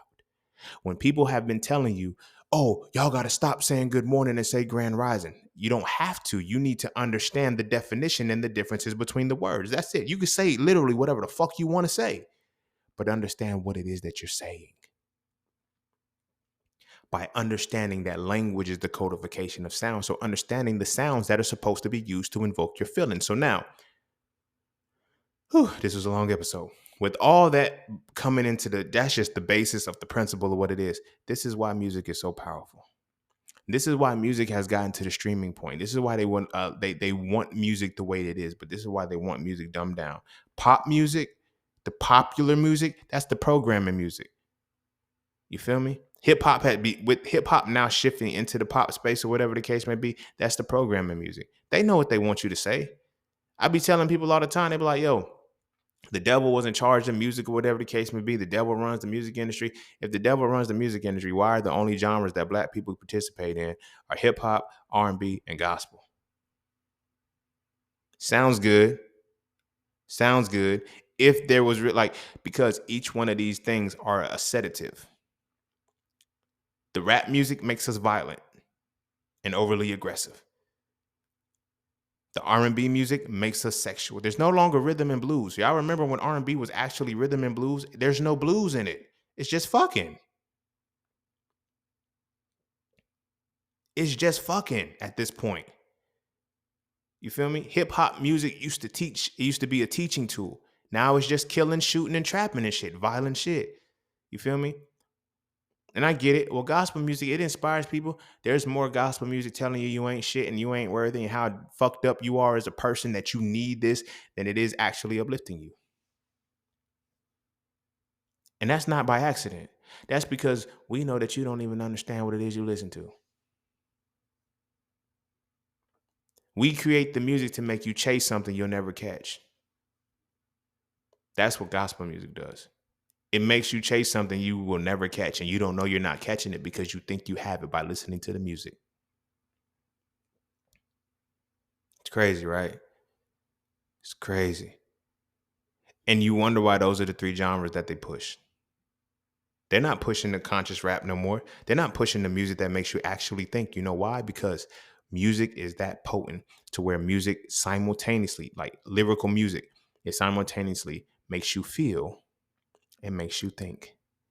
But what it does is it breaks the gateway from the history to the mystery. It sparks the mystery. So when you hear motherfuckers say, yo, when Tupac was screaming thug life and the dude said, yo, fuck that, I'm gonna go shoot somebody and scream thug life, he said, I can't help that somebody else did it. But they understood that. This is why they started pushing gangster music like that. When NWA did fuck the police, oh no, you can't say that because we understand how the mind works. You're now using music as the ultimate pinnacle of sound. You're using the word, the spoken word, and you're using the harmonic sound. Those are the highest expressions of sound. And now you're using them together to say, fuck the police. So now, when you say fuck the police, what happens is I have a joy and I have a pain. I have a joy that I have the pain of my experience with the police. My joy says, I don't never want to feel that again. But then my past reignites that because it's like, damn, I have experiences with that. So what do you think my mystery is going to be? What do you think the future is going to be that I create? A motherfucker who says, I'm not going to do this shit. Fuck the police. And now the affirmations in it, straight out of Compton, a crazy motherfucker named Ice Cube. At some point, people were replacing their Ice Cube name with their own name. There's like, oh, wait, no, we can't do. You guys cannot play that because people who have fucked up experiences with the police will be invoked to do something about that. We're going to ban it. And then it transitions on where we get more and more gangster music and shit to where it's like, now Niggas kill niggas, kill niggas, kill niggas, kill niggas, kill niggas, kill niggas, kill niggas. When you hear this over and over and over and over and over and over again in a world that's already indoctrinated you to hate yourself, what do you think you're going to do?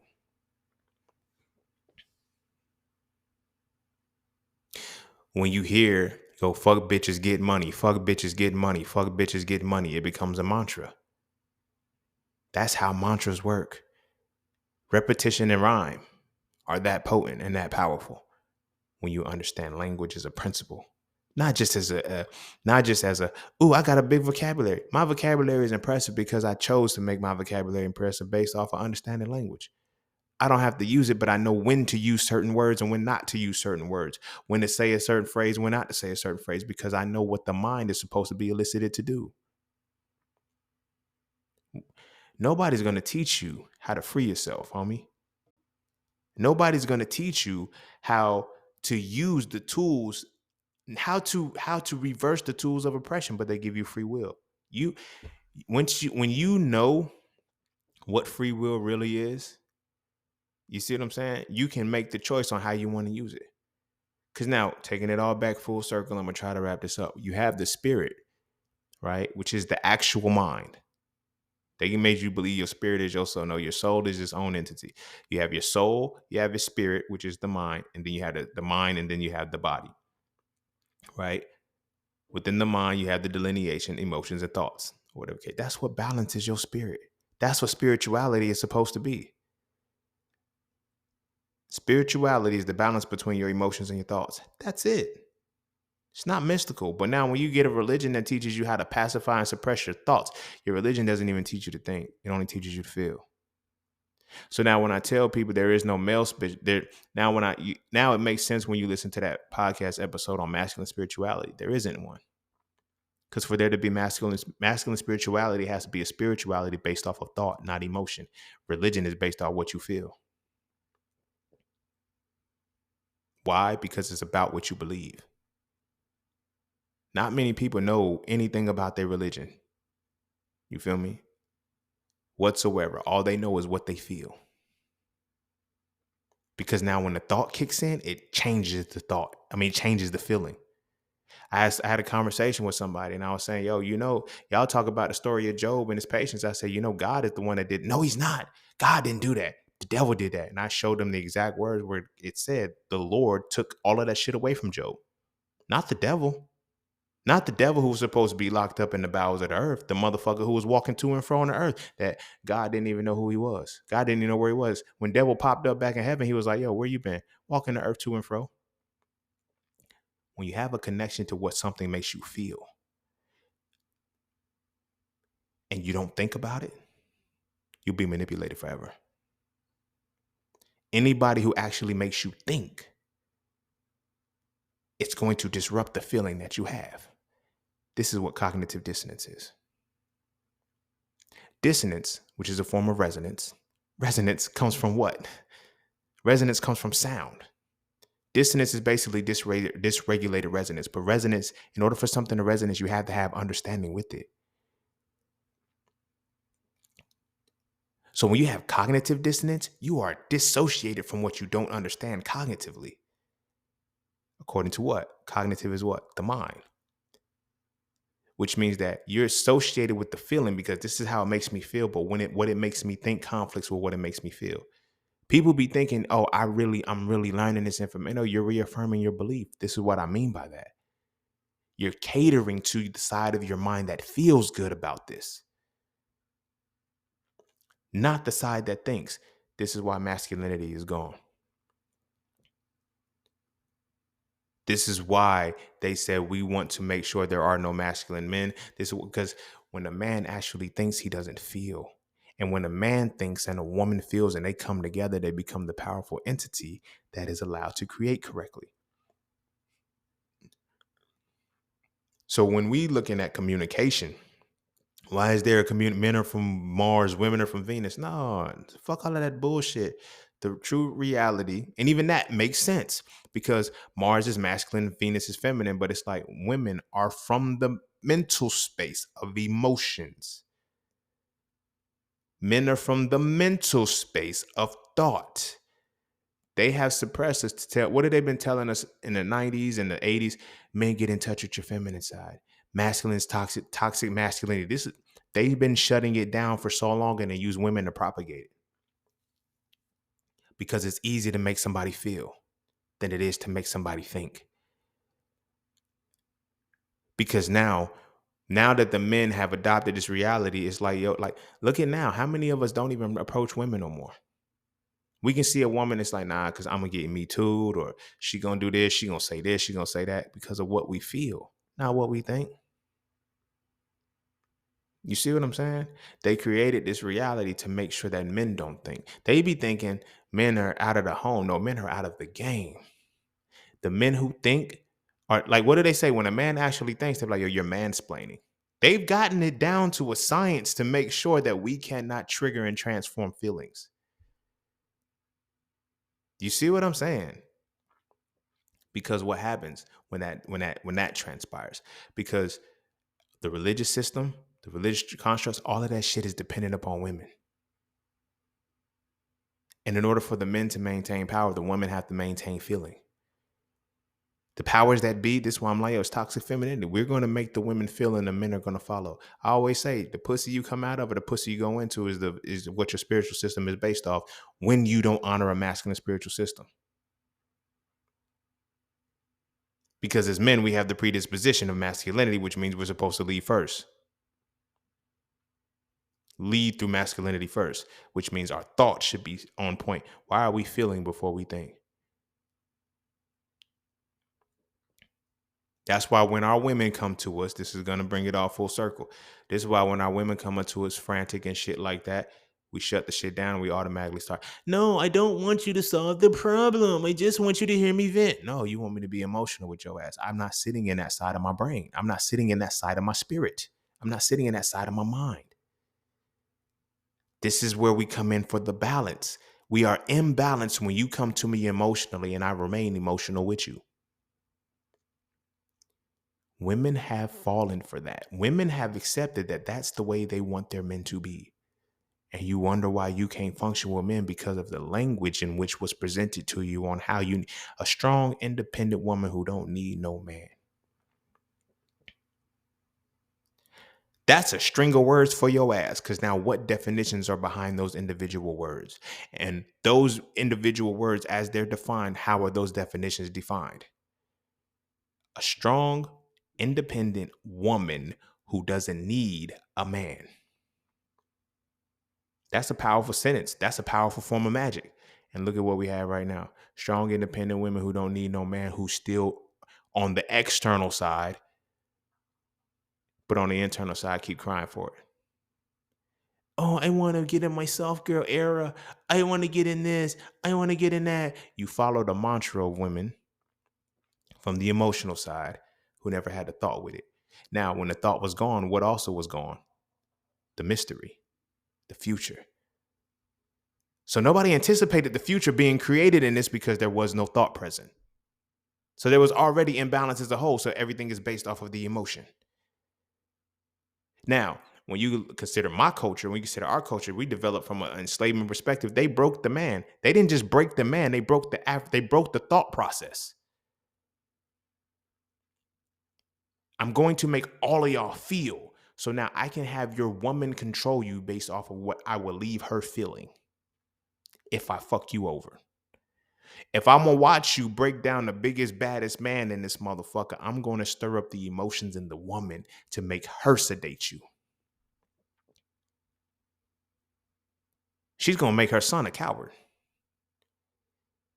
She's not going to allow her son to be a warrior, because a warrior is going to think. A warrior is going to fight back. A warrior is going to bypass emotion, the emotional side of the spirit.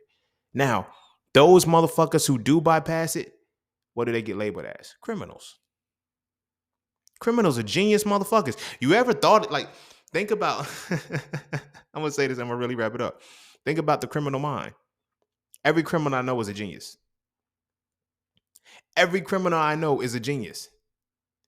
They allowed their thought to supersede their feeling. Now, there was a barrier in place to make sure you don't think. Only feel. The motherfuckers who pride themselves on not being criminals and not having criminal records, whatever the case may be, blah, blah, blah, they follow rules well and they're very emotional people, very obedient people. They don't question shit. They just comply. Same motherfuckers are the dudes that are on these podcasts shit talking about the Pookies and the Ray Rays. As a motherfucking Ray Ray, and I'm gonna continue this and it's so frail because I got to smoke for all y'all because I get tired of having my name disrespected and shit. You feel me? But I'm speaking on motherfuckers on behalf of everywhere. It's like what y'all don't understand is that they were the thinkers. We were the motherfucking thinkers. The Ray Rays and the Pookies and the criminals, the motherfuckers who was the criminals, the hood niggas, they were thinking within the realm that designed them not to think. So they wasn't breaking rules. They was outthinking the rules. You feel me? They didn't get bound by the emotional side that everybody else gets bound by and then gets reduced down to pain. And then it develops the personal identity from that perspective. Nah, it was I'm creating a future. I know what future I want. And I just happen to want to get some money, but whatever the case may be. But when you get those people who can think, they can change the future. But if you only get the people who focus on history, oh, I'm going to dwell on the past. Nah, if you can ever invigorate a man to, or a person, period, to infuse joy with mystery, what do you get? Children are all born with it, but we shut it down in them when they try to ask why. Don't ask me why because I don't know. I don't know. That is a powerful affirmation in its own. You see what I'm saying? You don't. It's crazy how people say they can easily say they don't know, but how easily they say they can believe. Like, really sit with that. Like, you ask a motherfucker a question, they'll say, I don't know, but then they'll go down a rabbit hole about what they believe. How? Because the language is designed this way. You can't articulate shit outside of what you feel, outside of what you believe, and you wonder why you stay within that box of the mind. In order to begin to start knowing something, you have to start to study the antithesis of it. The antithesis goes against what you feel, not what you know. That's the misconception right there. A lot of people think that the antithesis goes against what you know. No, it goes against what you feel. I'm going to go against what I feel and get this done. Why do you think so many people need to have motivation? Why do you think so many people need to feel good to do something? It don't matter how you feel, but when you're wrapped around how you feel, you stuck in a belief state of the mind, on the emotional shift of the mind. And you still have a masculine side of the mind. You still have a thought side of the mind that creates your spirit. So now when people say he got team spirit or this person got like, how is like team spirit and good mindset is the same shit? High spirits and good mindset is the same shit because spirit is the mind. And the balanced mind is both emotional and thoughtful. You feel what I'm saying? The problem is they reduce us only down to what we feel so that way they can give us medicines because it'll confuse the fuck out of us. And you wonder why when I talked about the Kellogg guy, you wonder why they reduce fat, why everybody's on a low fat diet, because low fat diets, not low fat. Let me say it because it sounds like I'm reaching. A high fat diet is good for the body. However, it needs to be unsaturated fats that are liquid to move through the body. Why? Because fats give you the cholesterol, and the cholesterol helps when you are secreting your hormones. This is why emotions and hormones go hand in hand. But they give you low fat diet so your hormones always stay out of whack. And when your hormones are always out of whack, what does that do to your mental state? And if you're already not thinking, it's got you fucked up. All because you don't understand the language you speak in any motherfucking way. Not only not understanding the language you're speaking, you don't understand the principal core of what language really is. The codification of sound, bro. Sis, all y'all. And then your language is the codification of the words. So like I said, when you get to a point where you're not even able to read because you don't understand the individual words or you don't read enough. And not only that, you're not willing to understand the definition. If you read on a regular basis and you don't know the word, don't skip over that word. Stop. Go get the definition of that word. And if you don't understand the words in the definition, go read those too, because there's a power that is being invoked on you right now that you need to understand. This is what calms people down. You ever notice that when people are in a state of arguing, It's because they're coming from an emotional side. One of the most powerful things that I've heard in my life when it comes to a conversation argument is like, don't get louder, improve your argument. People yell and get louder because it's my emotions are high and I have no thoughts behind what I'm saying. I'm on my emotional side. You're making me feel opposite to what I would normally feel according to this thought, as opposed to improve your argument. I pride myself on improving them. People be thinking I be stirring the pot. I don't know. I pride myself on improved arguments. I don't have to yell. I don't have to fuss. I don't have to fight. I be knowing what I'm talking about. You believe what you hear. And that's where the disconnect comes in, because the language that you were given and the language that you don't understand is what manipulates your entire reality.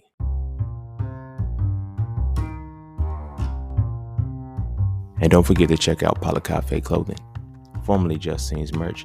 Get all of your intricate designs crafted specifically for the melanated being to develop a positive imagery within self and to have a little bit of fun in the process. From the peace, love, knowledge, and freedom to the dead horses and water designs, all of the styles are crafted for the imagery to make you feel as you're supposed to feel. Because as I always say, the best way to fit in is to stand out. And what better way to stand out than with your exclusive styles from Cafe Clothing. All right, I'm going to go ahead and end it there. That's language, but I want you to understand the power of magic. I wanted to keep going, but I got to keep this low. There was a lot more that I could have talked about, but I didn't. But language is the greatest foundation. It's the foundation of magic, because people don't understand the feelings and the thoughts behind it. We are such in a space where our mental health is solely tied to what we feel, not what we think, because we don't think. We don't know how to think. We don't understand the capacity of what thought really is anymore. You feel me? And when things go against what we naturally feel, we don't think anymore. We shut down. When somebody is saying something to us that goes against what we feel on the inside, we'll shut down or we'll dismiss it, as opposed to being able to listen. The reason why we can't listen, because we've never heard anything in a way that gives us a benefit to what we feel in regard to that conversation. You ever been talking to somebody and then it's like you can see their whole body language change and they're like, well, whatever, yo. And they're saying whatever because emotionally they can't think about that. Because it's changing how I'm feeling right now. And I've never been one to be able to allow myself to feel and think. People really be thinking, and it goes back to the heart and the mind. People really be thinking that they think. Nah, you just believe. You believe and you feel according to your belief. And that's why when something goes against it, you can only convene with motherfuckers who make you feel that way. Anybody who makes you feel against that, you get up in arms, because now it changes your thought. Cognitive dissonance is that powerful because it elicits the other side of the spirit. People swear spiritual. People swear spiritual until it comes time to understanding what the balance of spirituality really is between emotions and your thoughts. You're not thinking. How much can you really think about something if you were given it when you couldn't even understand the language? You know what I'm saying? Like I said, they said the best way to keep something away from black people is to put it in a book. Why are we so adamant about reading the book that they actually wanted us to have? That's the mind fuck. That's the mysticism. That's the magic. And now, while I have them focusing on what they perceive to be magic based off of what I made them feel, I'm going to actually put the magic on their ass. There's a direct correlation. I'm not trying to be funny. There's a direct correlation between devout Christian religion. I ain't gonna say Christian. Devout religious black people and high blood pressure. I don't find that as an accident. I don't find that as a coincidence. I feel like it's in perfect alignment. You feel what I'm saying? Because now when you understand fight or flight response, you understand the sympathetic and parasympathetic mode, they're all triggered by your emotional state. When you start to get to a point where you think you about to die and you coming into the last days and you don't know if you're going to get in heaven, you're going to have high blood pressure forever. That was the design. Now I can put you on a prescription and I can fuck with you. That's sorcery. But I'm going to have you looking at the world that's trying to wake you up. I'm going to have you looking at the people that are telling you, hey, look, you need to start reading this and start learning this and shit. It's like, nah, I had a conversation with a person. I just told them simply, study the counseling and I see you. They said, Is it going to make me stop believing in? It might. The reason why, because if you study the Council of Nicaea, now it goes back into language and Latin and ties us in. It's going to show you why it was given to you in the first place. It's going to teach you how they decided to use the language of Latin. They decided to use the language to manipulate everything else to control it forever. It's right there. But again, you have to go back and be willing to study. You have to be willing to think, because so many people think that because they read a book that reaffirms their belief. You have to go and study shit that goes against what you feel. If you cannot understand something that goes against what you feel, you are not thinking.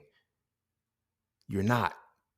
Now, this isn't to say, like, this is what I'll be talking about. I don't say go practice Satanism. But at the same time, if you're reading the Bible by King James, you should read Demonology by King James. Why is this nigga writing books about demons? You feel what I'm saying? I remember the first time I read the Demonology book, a lot of people was like, you're practicing. No, nigga, I'm trying to figure out why this nigga wrote this book and that book. And these two are supposed to be unrelated. Again, because the people had not studied what I studied. Oh, that's a different King James. Nigga, no, it's not. That's the same nigga. Oh, well, he probably wrote this one first and then he changed it. No, nigga, check the dates. He wrote the Bible first. He put the Bible together first and then he writes Demonology. So something is not clicking for y'all. Y'all aren't thinking because you can't, because you can only feel. So now you don't like the messenger. You don't like what's felt. Like me personally, my emotions never get involved because I'm willing to feel both sides of a thing. I'm willing to feel good and bad about something.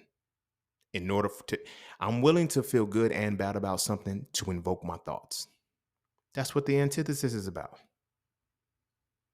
You see what I'm saying? People be like, yo, how do you know so much? I study both sides of shit. I'm willing to go through something that's going to make me feel good and bad, to the point where I study so much I'm indifferent. I purposely now know where to go through the boring shit. So the shit that people be like, oh, this is boring. That's the shit you need to be. That's boring shit carries both energies. They neutralize each other. It's equally good. It's equally bad. It's equally right. It's equally wrong. It's right in the middle. That's why it's boring. There's no feeling behind it. Motherfuckers just want excitement. Motherfuckers need to be energized all the time. Motherfuckers want to have good feelings all the time. You feel me? But don't nobody want to think. What kind of bullshit is that? Everybody want to be smart, but nobody wants to think. Everybody want to be intelligent, but don't nobody want to motherfucking think. Everybody just wants to feel. And when you feel, you're going to be limited, my nigga. You're going to be limited into your approach, and you're going to be limited in your expression of everything that you think you're going to grow in life. You're going to suck. So what you're going to do is keep reaffirming your belief. And as you keep reaffirming your belief, you're going to dive deeper into your fear. People don't realize that. Fear is the lack of understanding. In order to reach understanding, understanding has to operate through thought. Like I said, belief and wisdom are emotional. Thought and understanding are thoughtful. Knowledge and understanding are thoughtful. Rational, I'll say it like that, emotional and rational. But these two pieces together create the balance of spirituality. You only want to reaffirm your belief, you never understand it. And because you never understand it, you're always going to be fearful. So now when they tell you, oh, this is the last days of the last days, you're going to always believe it. You feel me? Motherfuckers is literally preparing for an afterlife. Motherfuckers spend, because of the emotional side, people are obedient enough to prepare for what may come in the afterlife, and they're not using their thought side to prepare for what's currently happening to them right now. Mind blowing, right? But that's what it is. That's what the design was about. I'm going to manipulate the language. I understand the language so well, and I understand spiritual law so well. They have free will. All you have to do is learn. All you have to do is be willing to understand words. That's it. The words that I keep from you and the words that I allow you to have. And people don't want to do that. And I think it's deep down inside because people don't want, because they know they know that the moment they start to think, they have to change. And nobody wants to do that. As long as I can continue to feel good about this thing, I can stay in this space and be comfortable about it. You feel me? That's scary. That's scary because how many people have lived a life 100% of just off what they feel? Every decision that they made is off what they feel and not what they think. That's why I've always heard religious people say, if the deity ain't in it, neither am I. Then how is the deity everywhere? Do you really believe what you say? The deity can't be everywhere and in everything if you can find moments when the deity is not present. Because you know to avoid in moments when the deity is not present. So that trumps your logic. But again, based off what you feel, that completely will go over your head. You'll feel like I'm attacking you. Not the premise. All because of the magic of the words. You don't need a magic wand, bro. Sis, all y'all. You don't need a book. You don't need a seance. You don't need a circle with no candles and no shit like that. You need to understand language.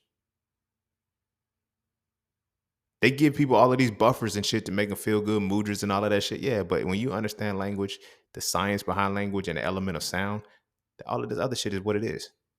You learn how to invoke the necessary things that you need to invoke. You feel me? And that's why it's magical. So if you have an issue with magic, if you have an issue with witchcraft, stop talking. Shut the fuck up. Don't open your mouth ever again. I mean that seriously. If you are somebody who has an issue and thinks magic is demonic and all this shit, shut the fuck up. And I don't mean that in a sense like get out, like don't talk. Because the root of all magic is words. You got to stop talking. Because you're doing magic every time you open your mouth. You just don't know. You just don't have the capacity to do anything magical. And that's where the problem comes in. But I'm going to go ahead and there. Go kiss your babies. Make sure they eat their vegetables. And our kids, I know we want to encourage them to be readers. I know we go through the fundamental steps of understanding language too. Show them why it's important to know these words. Show them why it's important how to break down words. Kids are fucking learners. They're sponges. They want to know why. When you teach them the art of learning why through words, you'll never have to worry about them again. Not in the sense of, you can just put them off and put them on a tablet and shit and leave them alone. No, teach them the fundamentals and the playtime with words and how fun words can be. How sound can be condensed into the letter, how the letter develops into the word, how the word develops into the sentence and structure, and keep going from there. The different types of shit. I ain't even talk about this, the adjectives, the adverbs, and all this shit. Like, learn how to do that. When kids learn that, they'll stop asking you why because they know how to use their minds correctly to figure it out. When they can look at the words and read them and put them together and create the spells, they can be their own alchemists and magicians. Why is this spelled this way? It's spelled that way because it needs to make you think about this. And in thinking, it's going to make you feel and it's going to make you create off this. If everything I think is about the past, think about so many emotional people only dwell on the past. How many people can focus on the future? The motherfuckers that got anxiety. You know why? Because they don't understand the power of the mystery. That anxiety isn't some shit that you dwelling on. That's what your body and your physical wants to manifest and create right now. Figure out how. We just have those thoughts in our mind and we don't go find the necessary roots and tools to actually get these things created. We got to make sure our babies are able to be armed with that shit for real. Correctly. Teach them the power of words. Teach them the understanding of language and the magic behind it. And understand that if you want to truly arm yourself spiritually, you'll build your vocabulary. Not only build your vocabulary, you'll build your etymology. Not only build your etymology, you'll build your understanding of sound. And stop bullshitting. Y'all gonna go read a book. Y'all are gonna continue to read the books that enslaved you. You wonder why you can't be free. Stop doing that to your motherfucking babies, yo. Teach them the magic, for the magic teaches them. I'm gonna go ahead and end it there. Go kiss your babies, make sure they eat their vegetables, and I'm gonna see y'all all on the next one. Peace, love, knowledge, and freedom. I'm out.